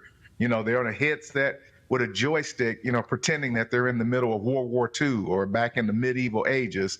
Same dynamic is at play with regard to where people are now looking for community and access. And so we've got to get involved with this. And certainly from a spiritual care perspective to cancer patients, this is front and center on my radar and where I'm focusing my time and my attention now. So virtual faith support, It's not a true sense of connection. It's not a true sense of connection, but as we learned from COVID changed the game. You know, everybody began to they were forced to begin to interact in a very different and unique way. Church attendance, as we know, there are a lot of churches. I think 150,000 churches closed down last year. Many of those churches never opened back up as a result of COVID. And so those people stayed at home and many of them never returned. And so we've got to figure out a way to create as best we can connection and interaction and in the virtual spaces where we have to go. And so it's not necessarily true connection, but it is still better than no connection at all where people were just sequestered and staying to themselves. Pulling on your experience in the past, are medical facilities more open to faith-based operations within their walls?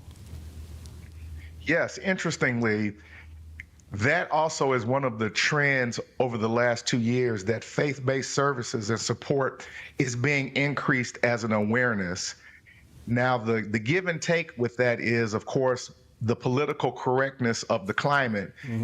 Is that then the terminology is shifting from religious support to spiritual support that then begins to be very watered down because, again, people are saying that I'm not necessarily religious, and therefore by default what they are saying is I'm not necessarily part of a Christian orientation, but I do believe in esoteric kind of spirituality, you know, mindfulness, yoga, Reiki therapy, those sorts of things. And so there's a challenge there also, because now that conversation has gotten broadened and then now it's being watered down, but there is still very much an emphasis and an increase with regard to making sure that people's quote unquote spiritual needs are being addressed as a cancer patient.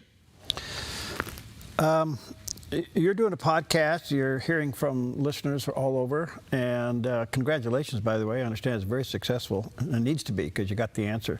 But it is the point of contact. It is the open door. I mean, eventually you want them to be touched by a human being, don't you?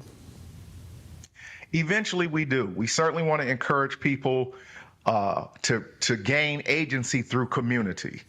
And there's still, you know, substantial community that's available. People may have to look a little bit harder, a little bit deeper. They may have to drive a little bit further to find it. But absolutely, we don't want people to be isolated unnecessarily. And until we can kind of get them to that place, because as we know, some of the major factors of church attendance decrease and so on and so forth has aided and assisted in this. People are not comfortable, in some cases maybe feel distrustful, et cetera, until they can find a community that they feel comfortable in, accepted by, et cetera.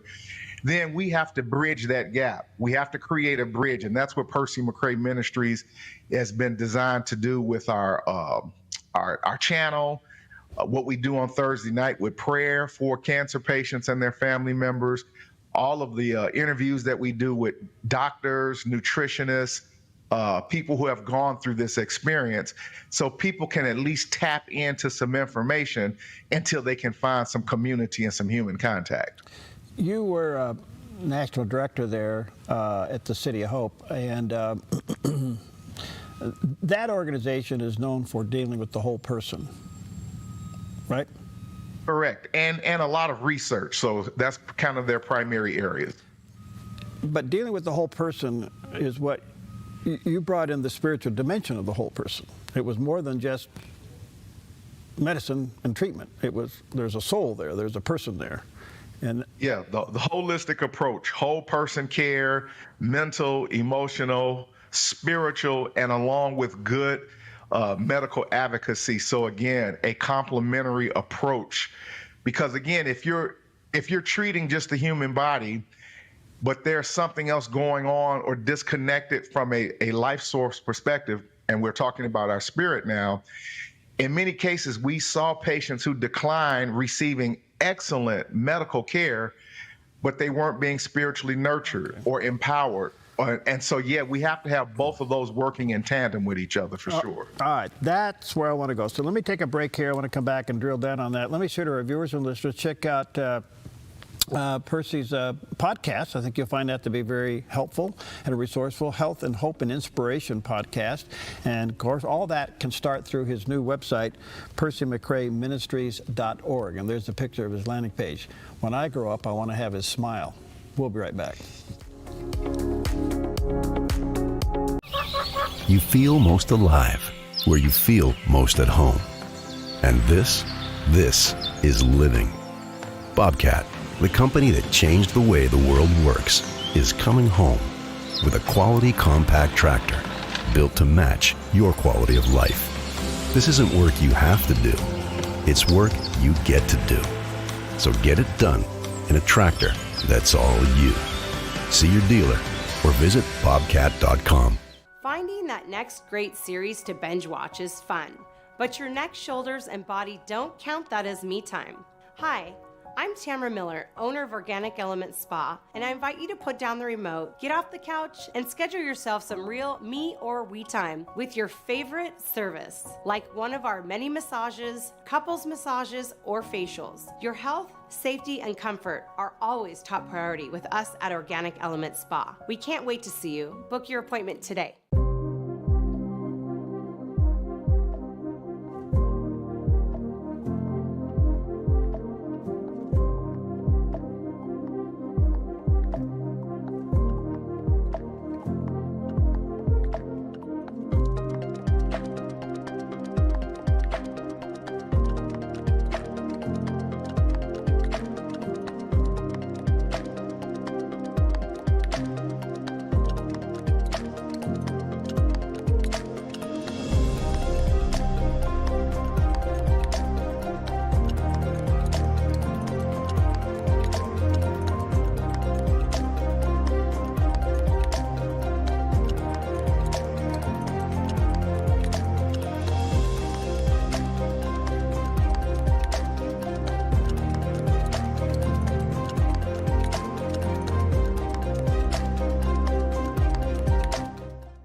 Welcome back, and always an honor and a joy to have with us Reverend Percy McCrae. He's quite the guy. He has his own ministry now, percymccraeministries.org, which zeroes down on everything that we're talking about, the whole person approach to cancer treatment. That is his website picture there, and he does have a podcast. Check it out, Health, Hope, and Inspiration Podcast. Percy, I was trying to think during the break how to ask this question. Do you believe that more and more treatment centers are recognizing the whole person approach to treating cancer? I do. In fact, there's data and research that supports the fact that that trend is in the upward trajectory. So that's good news. That's excellent news. It's just the ability to be able to navigate through the landmine, again, of the political correctness of the public square with regard to how and where do you dig in. And this is where having well-trained individuals who can first and foremost assess, kind of the spiritual state of being of that individual, but also having an organization that understands that if we're going to kind of have this kind of political correct landscape, to make sure that one of the options of that so-called political correctness is still some traditional Christian counseling and support that can be available for those who ascribe to that belief system. We know that there are other belief systems and other esoteric spiritual practices that many people are kind of honing in on, but we want to make sure that we don't lose that element and dynamic so that they are a part of the menu and are at the table when those individuals walk through the front door of those organizations. So I want people to know, listening and watching to us today, wherever you are, and we have a footprint of over 6 million people, so hopefully the right person at the right time is listening. To get a hold of Percy, if you're in the middle of cancer treatment and you're kind of lost in this maze of whatever you're going through, and especially if the treatment center doesn't recognize the whole person approach, get a hold of Percy, percymccraeministries.org, and have this conversation with him. But to that point, the treatment centers that don't recognize the whole person approach, and I don't want to be negative, the only reason I'm going down this road is because I've helped some people through this, and that is, it's devastating to think that you're just a number on a chart. And, you know, I spent 30 years in that industry, as you know, retired now 2 years. And it was amazing how many patients I personally met, you know, spending 18 years at the bedside before I went into the executive level of the organization, who would often say, you know, the last couple of doctors that I went to, or the last hospital that I went to, you know, there was no personal care. No one was invested in who I was as a person, and certainly no one was really invested in who I was from a spiritual care perspective. And it is devastating. But more than that, part of the devastation is not being empowered to work through, in many cases, what can be limitations with medicine and science. And this is where particularly Christian belief systems become so important, because we do still serve a God that, you know, we can believe and expect things to take place when the natural may run out of options, or the ability to expect possibly good things to happen. And of course, we can summarize that feeling in one word called hope.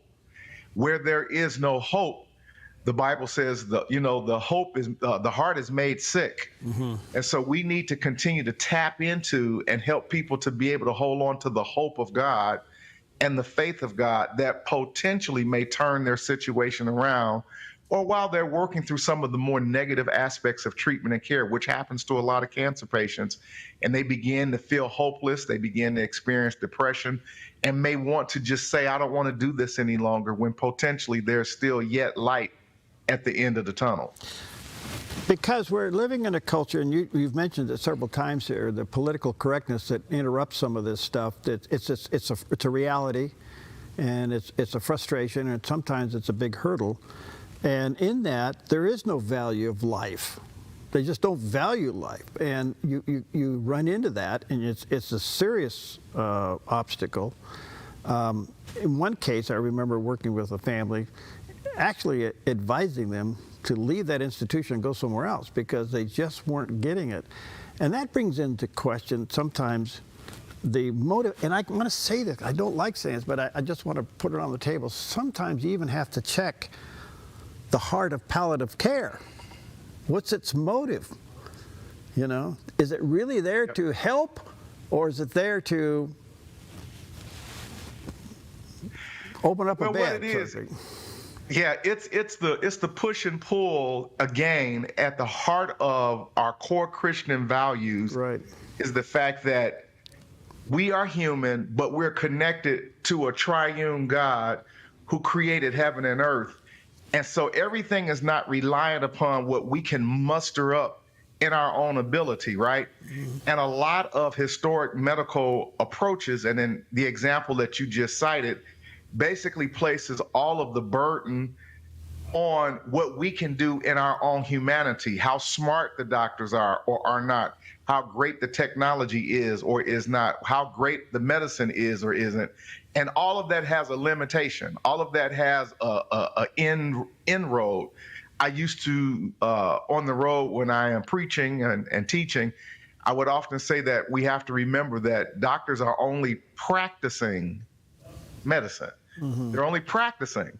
They haven't perfected medicine. They're only, and a good ethical doctor will tell you, there's only so much that I have the ability to do. So if we take the spiritual component out of that equation, then we leave the patient with nowhere to go in terms of dealing with their mental and emotional dynamics and struggles, if it's only up to the doctor who is only practicing medicine. Mm-hmm. So we have to change that paradigm, and that's where the spiritual care component, and specifically Christian belief systems, because part of our Christian belief system is God is a healer. He's Jehovah Rapha. God is our peace, Jehovah Shalom, et cetera, et cetera. We can't generate that with our medical doctor when he or she will tell you, I'm only practicing medicine. When people are dealing with cancer, the thing that nobody wants to talk about is it brings into focus clearly our immortality. Yep. And nothing wakes you up to that issue faster than being diagnosed with cancer. And you deal with that. I mean, that's kind of like the initial shock that you have to walk people through, right? Well, as one cancer patient whom I supported for many, many years said to me, before it was my turn to hear those words, almost 6 years ago now, is that it is the only word when it is directed to you personally that you hear with big, bold, loud letters in your head. And after you hear that you have cancer, you don't hear anything else after that. It completely consumes the consciousness of your thoughts. And you have to have some time to process through hearing the words, you have cancer. And so absolutely, it's a shock. It's a jolt. I remember the day when I got that phone call. My grandchildren were visiting me here from up north. They're out in the pool playing. And my GI called and said, listen, you need to contact the surgeon right away. You have a golf ball sized tumor and it needs to be removed. And, I hung up the telephone after, 22 years of being in this industry and providing ministry to people. I didn't even tell my wife immediately because I needed to just process that internally first and go, okay, now where am I going to go and what am I going to do? So yeah, it consumes you and it will knock you flat down, and you really need to have support, community, information that will then kind of lift you back up and put you back on your feet so then you can start moving in a direction. All right, that's so well said. Again, PercyMcCraeMinistries.org is a connecting point for you. If you're hearing those words for the first time, you may want to just give them an email, send them a buzz, whatever, connect here and take advantage of absolutely what he's done. Because I think that that sense of overwhelmness, I mean, you talk about on the floor, everything comes into focus, your faith, your vulnerability, your health, your future, the whole thing just is a wave of emotions. And if you don't have a counterbalance to it, boy, you can get rocked right out of your world. Well, I tell people all the time what I've learned and what I know is that cancer can become the greatest gift to us because, to your earlier point, it makes you stop and think about your mortality. What do you want to do with whatever time that you do have left? And you want to make every day matter. You want to make every day count. And it causes you to say, listen, I don't want to fool around because I don't have forever to do X, Y, and Z. It puts greater importance upon the qualitative state of your life versus the quantitative state of your life. All right, I got about a minute and a half here. I want you to just share what the Lord's telling you right now to somebody that's struggling. Yeah, with that, I would simply say this, that cancer is not necessarily the end of the road. Cancer is beatable. In many cases, it is treatable, and it is survivable. But one needs to have community and agency to work through the mental and emotional dynamics. And so my overall comment to you is, remember at the end of the day that we can do all things through Christ who strengthens us. Cancer cannot and does not have to be the end of a conversation. In fact, it can become the beginning of a new conversation of purpose and a reinvestment of who you are as a human being. And so be hopeful and be mindful that there are many people who have survived potentially what you are going through today. You are not alone and you are not by yourself. Do you think this is an avenue that churches should be trained in? Yes, indeed. In fact, I have an announcement to make to you. Hopefully within the first quarter of this year, I will be launching my own online cancer care leadership training program. Wonderful. So I'm finishing up a book, a cancer toolkit, a workbook, and then there will be a actual virtual online training that anyone of any church and any orientation that they can attend so that they can be equipped to go back to their local community and their church to support anyone dealing with cancer. Coming to you soon. Oh, wonderful. All right, PercyMcRaeMinistries.org. Brother, you're an inspiration. I remember when. Me too. Me too. Thank you for being my friend. Well, you're a blessing and an inspiration. God bless you, friend. Let's stay connected. All right, take care, buddy. Talk to you soon.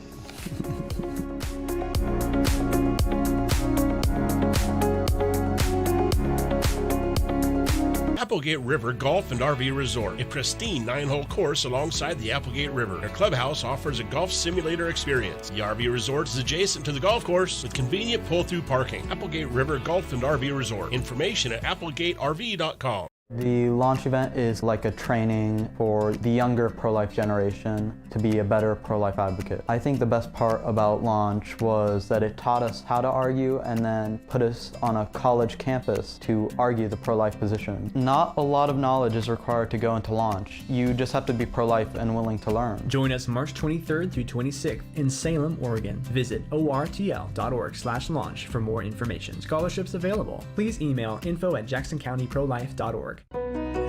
Come fall in love with Northridge Senior Living, where contemporary, sunlit interiors meet old world elegance. Walk through our lovely hallways and enjoy the fun staff-led activities. Forge lasting friendships with other residents and our exceptional caregivers. Dine in style. Gather near the fireplace under breathtaking chandeliers. Our reasonably priced apartments are spacious with private balconies. Northridge is Christian-owned and operated, pet-friendly, and only 2 blocks from Asante Rogue Regional Medical Center. On-site, in-home care is available. We also offer senior adult daycare, where your loved one can spend the day with us and the evenings with you. Northridge Senior Living. Your home. At Sweet Tea Express, we've got you covered. Order at the counter and our friendly service staff will do the rest. Breakfast served daily until 2 p.m. Breakfast burritos, biscuits and gravy, skillets, omelets, and more. Sweet Tea Express. Don't get caught hungry.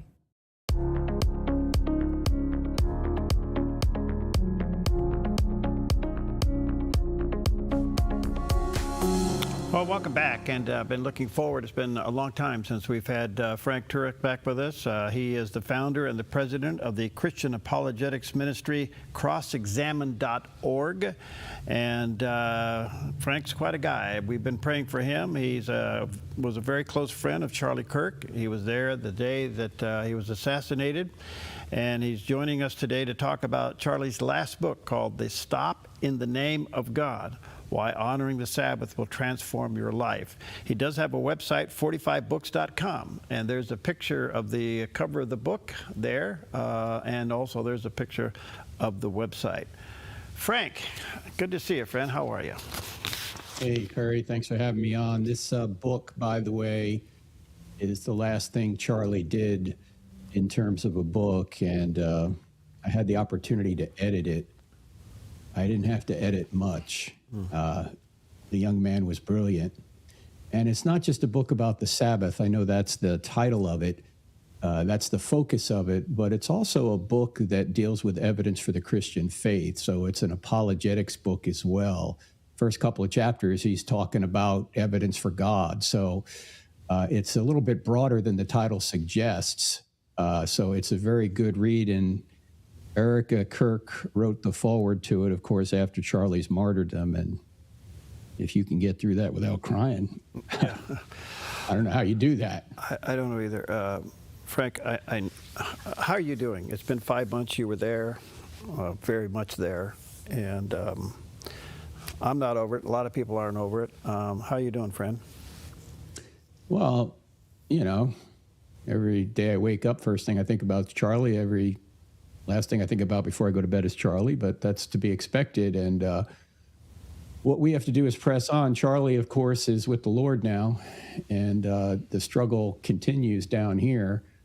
And he wanted Erica to take the reins, and if anything ever happened to him, and it did. A couple of things that it's done, in my mind anyway, is it shows us the immensity of evil up close. And it also makes eternity a lot more important all of a sudden. Because Perry, you and I, and you just had Robert Jefferson, I mean, he was just mentioning, I'm going to be checking out of here in the next decade or two. And even the younger viewers watching right now, we're more certain that we're all going to be stepping into eternity more certain than we are when Jesus is going to come back and end the whole thing. So regardless of when Jesus is coming back, you're going out. So you better make sure that you have repented and accepted what Christ has done to pay for your sins. Frank, do we understand evil? Well, when it happens, in my life anyway, because I've written a lot about evil, it makes it just more real. I don't know if the general public experiences that kind of evil up close very often, thankfully. They do in other countries. You know, there's about 50 Charlie Kirks being killed every day in Nigeria right now. But it certainly brings home the fact that there is a spiritual war out there. There are things that are evil. And if there are things that are evil, and murder obviously is evil, there must be a standard of good. Otherwise, you couldn't call murder evil. It would just be something that you didn't like. It would be a preference. So unless God exists as the standard of good, you can't even call murder evil, not objectively. But we all know it is objectively wrong. It's objectively evil. Therefore, God must exist. You were very close to Charlie. You worked with him for a long time. How long did you guys work together before all this?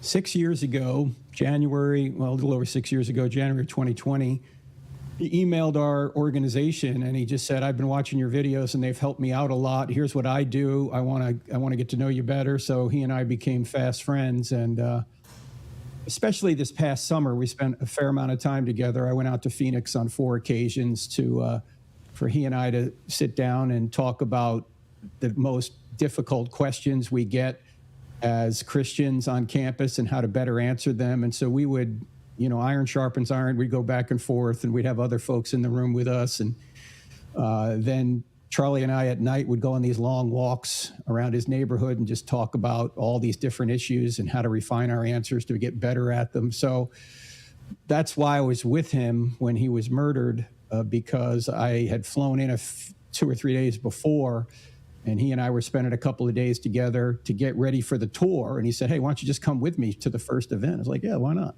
And so that's why I was with him. Who was this young man? He seems to be so different in so many ways. If Charlie was alive 250 years ago, he'd be normal. Okay? Because if you look at our founding fathers, that's what Charlie was like. He was like Thomas Jefferson or James Madison, right? He was brilliant, and he seemed more brilliant than, say, the average person today, because we're not educated like our founders were.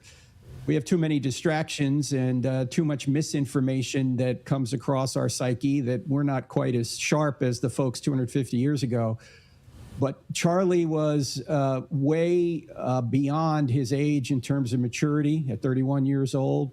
And just to give you a sense of how insightful he was, the last walk we went on was 2 nights before he was murdered, September 8th, Monday night. We're walking through the streets near his home in Phoenix. And I said, Charlie, let's talk about whatever you want to talk about. And the 3 subjects he wanted to talk about at length was Islam, especially related to government. Then secondly, the resurrection. What kind of evidence do we have of the resurrection? How can we give clear answers on it? And then thirdly, he was trying to figure out how he could get his generation to embrace marriage and children. Because if you saw the surveys after the election, Perry, it showed that men particularly Trump voting men, were the number one objective in their life was to get married and have kids. But for the Trump voting women, it was like 5 or 6. And for the Harris voting women, it was 12 out of 13. Like, women were not interested in getting married and having kids. And Charlie was trying to figure out, how can I, as a man, encourage women in my generation to embrace marriage? And we didn't come up with an answer that night, because most of the ladies out there who are promoting that kind of message are career women themselves, right? So people could see the mild contradiction. You're telling me I ought to stay home and have kids, and yet you're out as a speaker and an influencer. So, how does that connect? And we may have inadvertently stumbled into an answer, tragically, 2 days later when he was murdered, because Erica Kirk has emerged as someone who is a woman that is a mom, and until her husband was murdered, was someone that was a full-time mom. So hopefully she can take up that mantle. But let me just go back to those 3 subjects we talked about: Islam related to government, the resurrection related to the church, and marriage related to family. Those are the 3 institutions that God created: government, government, family, and the church. And Charlie, when you look back at his life, those were the 3 major priorities in his life. How can I help people know Jesus? How can I ensure that we put a government in place that protects religious freedom and protects people from evil? And how can I get people to embrace God's mandate to be fruitful and multiply in a biological 2-parent family? Wow. Did he ever share with you, Frank, like a transcendent calling from God to do what he was doing? Well, I wonder if Charlie, we didn't talk much about a calling, and I'm probably in a minority position here, Perry, but I don't think Christians get called. I think Christians get gifted. Unless you're the Apostle Paul and you get some sort of, light from heaven that says, you need to do this, I'm calling you to do this. I think we're gifted to do what we do, and we can follow that gifting or not. In fact, I'm reminded of my mentor, Dr. Norman Geisler, when he was in seminary years ago. A chapel speaker came in once, and he said, I've been a missionary for 14 years, and I was never called to go. And Geisler was sitting there going, good night. I've heard people that were called that didn't go, but I've never heard anyone who wasn't called and went. And then he said it again. He said, I was a missionary for 14 years, and I was never called to go. I was just commanded like the rest of you. Wow. And Geisler sat there and went, wow. Wow. Where God puts a period, let no man put a question mark. Do you need a calling to be a missionary? No. You've already commanded to be. Do you need a calling to tell somebody about Jesus? No, you're already commanded to do that. Do you need a calling to make disciples? No, you're already commanded to do that. Now, you might have certain gifting that makes it better for you or easier for you or help you to be more successful to do that. But no, Charlie and I didn't say we had callings on our lives. We had gifts maybe, and he here certainly had more gifts than I did. But we had gifts that we should use based on the commands God gave us, or to follow the commands God gave us. And one of the commands is to make disciples. And that's what this book helps people do. Stop in the name of God. And he's not making the case, by the way, Perry, that the Sabbath is obligatory. In fact, he has a section in there on 10 reasons why it is and 10 reasons why it isn't. He's not trying to make the case that it's obligatory. He's simply saying that it is a wonderful command, whether it's obligatory for Christians or not. He doesn't get into that. What he's essentially saying is that it helps him focus on God, and there are so many benefits to it, and that it'll help you focus on your family as well, that we all ought to do it. Wow. Your answer is just stunning. I got to process that, Frank. That was beautiful. Thank you. Thank you. I do want to come to the book, and I'll do that right after the book. Just a couple more questions. Since his death, his his organization, under the leadership of his wife, has exploded. It's just gone unbelievable. And yet it's also being kicked out of campuses. Can you give us an update? Where do you think the organization is going?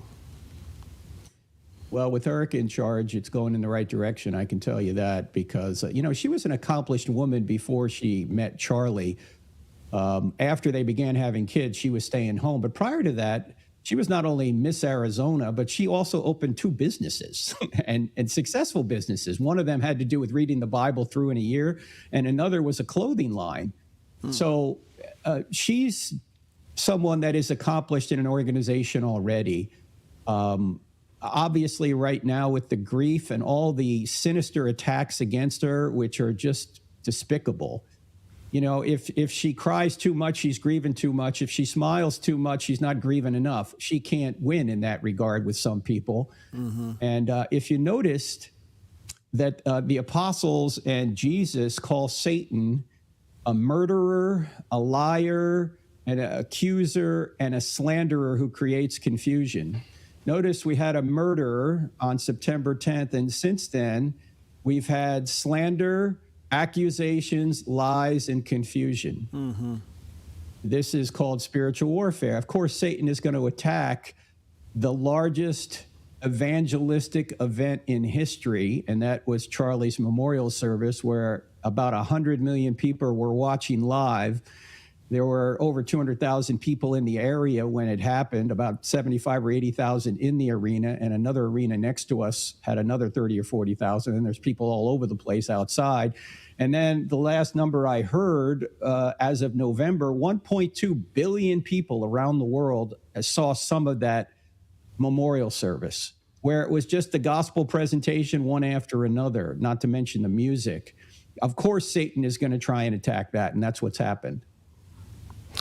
All right, let me take a quick book. We're going to come back and talk about Charlie's last book called Stop in the Name of God. There's a picture of the cover of the book on the screen. It's available online. Check it out. Check out Frank's website, 45books.com. And there's pictures of that landing page. We'll take a quick break. We'll be right back. Thursday, an out-of-body experience. This tunnel of light suctioned me up out of there. After this skateboarder crashes, head first without a helmet. I found myself looking down at my own body, but it wasn't me. His trip to heaven. It was like this city of pure glory, pure light, pure love. And what brought him back? I saw her praying over my body. Thursday on the 700 Club, right here on the Dove TV. Buying or selling a home can be stressful. It's one of the biggest decisions you'll make in your lifetime. That's why it's important to work with someone you trust, someone who has the right experience and knowledge of the market. Hi, we're Patrick and Paulina Leiser with Leiser Real Estate Group. And whether you're looking to buy or sell a home, our mission is to take the stress out of the transaction and make it as seamless and rewarding as possible. Contact us today. We look forward to working with you. What an amazing year of growth last year for theDove. You, our viewers and partners, blessed us with a new studio, a video wall to create sets for new local programming, a state-of-the-art control room, and much-needed insulation, along with heating and air conditioning. Plus, you helped us renew many tower leases, so we can continue to bring you theDove all across our network and a brand new full-power TV station.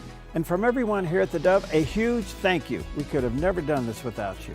Your prayers and support is allowing theDove to bring the gospel, encouragement, and information to millions more people needing the hope of Christ worldwide. We appreciate you standing with theDove prayerfully and financially in our mission to reach people with the good news via television, radio, and streaming online. Thank you for your continued faithful support in keeping theDove encouraging and informative 24 hours a day. The Dove TV streams worldwide on Roku and Apple TV, plus online at thedove.us.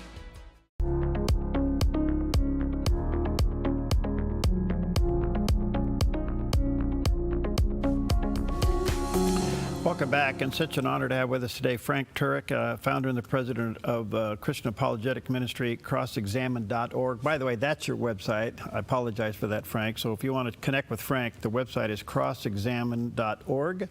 And then the website for the book, which is Charlie Kirk's last book, Stop in the Name of God, you go to 45books.com and check that out there. Again, Frank, thank you for your time. We value it greatly. And please know, that day I saw you and been praying for you. Oh, thank you, Perry. A lot of people have, so it's helped immensely. I have no idea how you lived through that. I can't process it, how you lived through that. I want to come to the book quickly, and I do want to deal with the focus of the book of honoring the Sabbath and get a clear understanding here, because if I understand correctly, it's kind of saying stop all this busyness, take a day and stop. Mm-hmm. Am I oversimplifying it? No, but Charlie goes obviously into a lot more detail, and he talks about how so many things are better when you do that. Not only your energy, but your sleep, your peace of mind. The idea that if you have an addiction to screens, and most people do, you break that as well, and you stop striving. In fact, here's the last page of the book. He says this: so while the world keeps sprinting, downloading, upgrading, and merging, let the people of God be the ones who pause, who breathe, who say, this day belongs to the Lord. Let us be the ones who shut it all down, not out of fear, but out of faith, not because we reject progress, but because we know that without margin, progress becomes a god, and gods without grace always destroy. And I think many of us can relate to always feeling that we have to be engaged, that we have to make a comment on social media whenever anything happens, within the first 10 minutes or something. You know, we have to know all things. We have to be virtue signaling all the time. We have to always be concerned that someone's trying to get a hold of us, or some new post is going to come out, or some new post has to have a certain amount of likes on it, and we need to track with all that, and I need to know this, that, and the other thing, 24/7, 365. No wonder we're stressed out. No wonder we're the anxious generation, as Jonathan Haidt from NYU put it in his book, Anxious Generation. This is the cure to that. This is the cure right here. And people will say, well, I don't have enough time to do it. Let me tell you that Charlie Kirk was the busiest person I've ever seen. If he had time to take a day off, you do. I mean, Charlie was raising $100 million plus a year. He was doing 2 or 3 hours of radio, TV every day. He had an organization with over 500 employees. He was personal friends with just about everybody you could imagine, and was trading phone calls and texts with the top politicians and top leaders in our country on a continual basis. And he was a husband and had 2 kids. And he was going to 25 campuses a semester. Now, if Charlie Kirk had time to rest, the rest of us do as well. Yeah. You said the book is also a great book on apologetics. It is. Just give us a recap of that real quick. Well, the first couple of chapters, he's talking about some of the scientific evidence that I have in my book. I don't have enough faith to be an atheist, and Stephen Meyer has in his book, The Return of the God Hypothesis. He's going through some of that evidence that we were created, and that the universe is designed and life is designed, I mean, to such an extreme degree, Perry. In fact, let me give you one example of this. The universe is so fine-tuned that if you were to change the expansion rate, or the expansion rate of the universe an infinitesimal amount, we wouldn't be here. In fact, Stephen Hawking said if you were to change the expansion rate by 1 part in 1,000 million, the universe would have collapsed back on itself or never developed galaxies.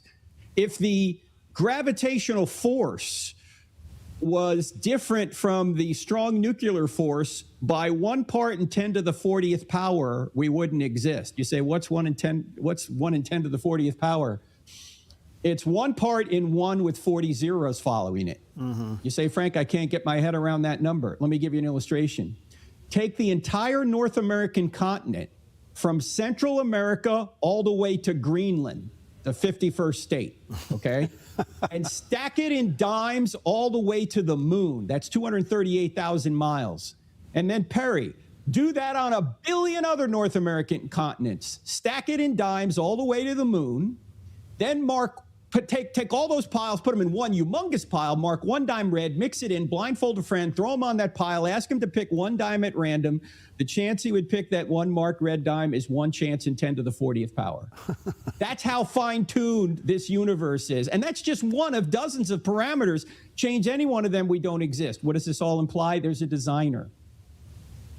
And that designer created us in a way that after we fell, we need rest. And what Charlie is saying, you can't just strive all the time. You have to stop in the name of God and rest and worship. Did you know he was writing this book? Oh, yeah. He asked me to edit it. Oh, okay. All right. So you guys worked together on it. Okay, yeah. Yeah, I read through it, and I didn't have to change much, let me tell you. 31 years old, he's brilliant. There seems to be a genuine hunger for truth these days. I mean, we're seeing it in the culture, and Dr. Barna supports some of this, that young men are looking for truth and they're investigating faith. Did you guys sense that? Do you sense that, and did Charlie sense that? Yes, and Charlie was a big part of that, by the way. Yes. Because he was telling young men, get some direction to your life. He and Jordan Peterson were 2 leaders in this world on that. Start finding the true purpose of life, which is to know God through Jesus and then to make him known, and then get a family, get some direction, get a good job, support your family, make a difference in your life, because too many people today feel rudderless. They don't know where to go or where to turn. You know where a lot of young men turn instead? And Charlie and I talked about this at length. They turn to video games, Perry. Yeah. And you know what video games are? They're just simulated adventure. Mm-hmm. Well, why don't you get rid of the simulated part and actually go on an adventure? It's called life. And start using your gifts to help people know Jesus and to make him known and to bring up a family in a culture that is opposed to that. That's an adventure. And Charlie was a big part of that, and we're trying to carry his legacy on now. Not just me, the whole TPUSA and a whole bunch of other folks are trying to do it as well, to try and point out that what Charlie was saying was good, right, and true. And the purpose and meaning of your life is not to just get a whole bunch of stuff and then die and become worm food. The purpose of your life is to know your Creator and to make your Creator known. So get busy. How have you changed in the last 5 months? Well, as I mentioned earlier, it's evil and eternity are much more real. And I'm trying to double down on what we were doing beforehand, which was just like Charlie going to college campuses and presenting the evidence that Christianity is true. So we've actually doubled our events this year. It starts this next week at Elon University here in North Carolina on February 10th, and February 11th we're at NC State, and February 12th we're at Northern Florida University in Jacksonville, and we've got about a little over a dozen of these scheduled this semester. In fact, I'm actually going back to Utah Valley University where Charlie was murdered. I'm going there on March 25th to speak there. I don't know how I'm going to react to being there, but we need to put a stake in the ground that Satan's not going to win, so we're going right back to the scene of the crime. Wow. Are these events where you are welcome on campus? I would imagine they're more controlled environment. Well, our events were always indoors because I give a presentation and usually with visuals. Charlie was doing these outdoor events, and they're much harder to control, obviously. And in the case of September 10th, it was really, it seems, the university police that dropped the ball because they told Charlie's security team, oh, we got the roofs. No, they didn't. So as I see it, someone ought to be brought up on some sort of negligence charge because they didn't have the roofs. But we're going, our events are always indoors. And of course, we have to have security now. Ever since Charlie, our events have to have security. because many of the people who say they're fighting for inclusion, tolerance, and diversity will not include or not tolerate you for holding a diverse view, we found. So we've got security, which of course drives up our costs, but our donors have stepped up to help with that. Now we have at least $10,000 in security costs every college we go to. Is there a greater interest in having you come to these universities? Yes, and it has to do with not just Charlie, but with, as you mentioned before, Perry, that people seem to be more interested in spiritual things in the sense that Bible sales are up, church attendance is up, people are trying to find truth out there. And as evil continues to arise all around us, people are starting to realize, yeah, if there's evil, there's got to be good. And if there's good, there's got to be God. Yeah. So, but I have noticed that since Charlie, there's been a shift in the questions. I used to get a lot more skeptical questions.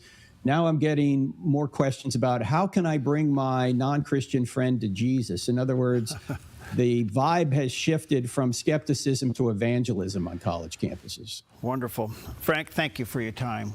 And know that you're in our prayers. Let me say to our viewers and listeners, check out Frank's website, crossexamine.org. That's his website for his Christian apologetic ministry. Check out the book, Stop in the Name of God by Charlie Kirk, and you can go to 45books.com and check that out. I think you'll find it to be an inspirational read. Thank you, Fred. Let's stay connected, and please know you're being prayed for. Thank you so much, Perry. It's helped quite a bit. Thank you. All right, God bless.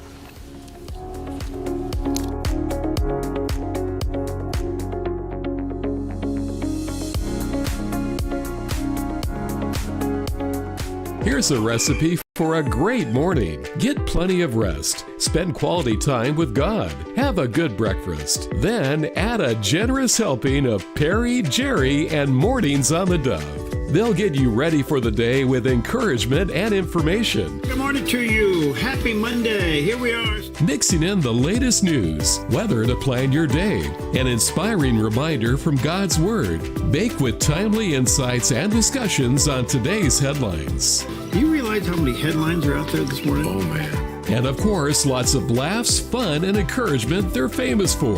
That is no joke, Barry. That's not a joke. That's real. I've seen pictures of that. To bring you a smile before you start the day. Make Mornings on the Dove part of your morning recipe. Anyway, good morning to you. Weekday mornings from 6 to 8 a.m. only on the Dove TV and radio. Encouraging and informative. More at thedove.us. Get ready to experience evangelism like never before. What did you have to do to come back like this? Each time you come back, you get closer to God. Ray, tell us about your past life as a Chihuahua.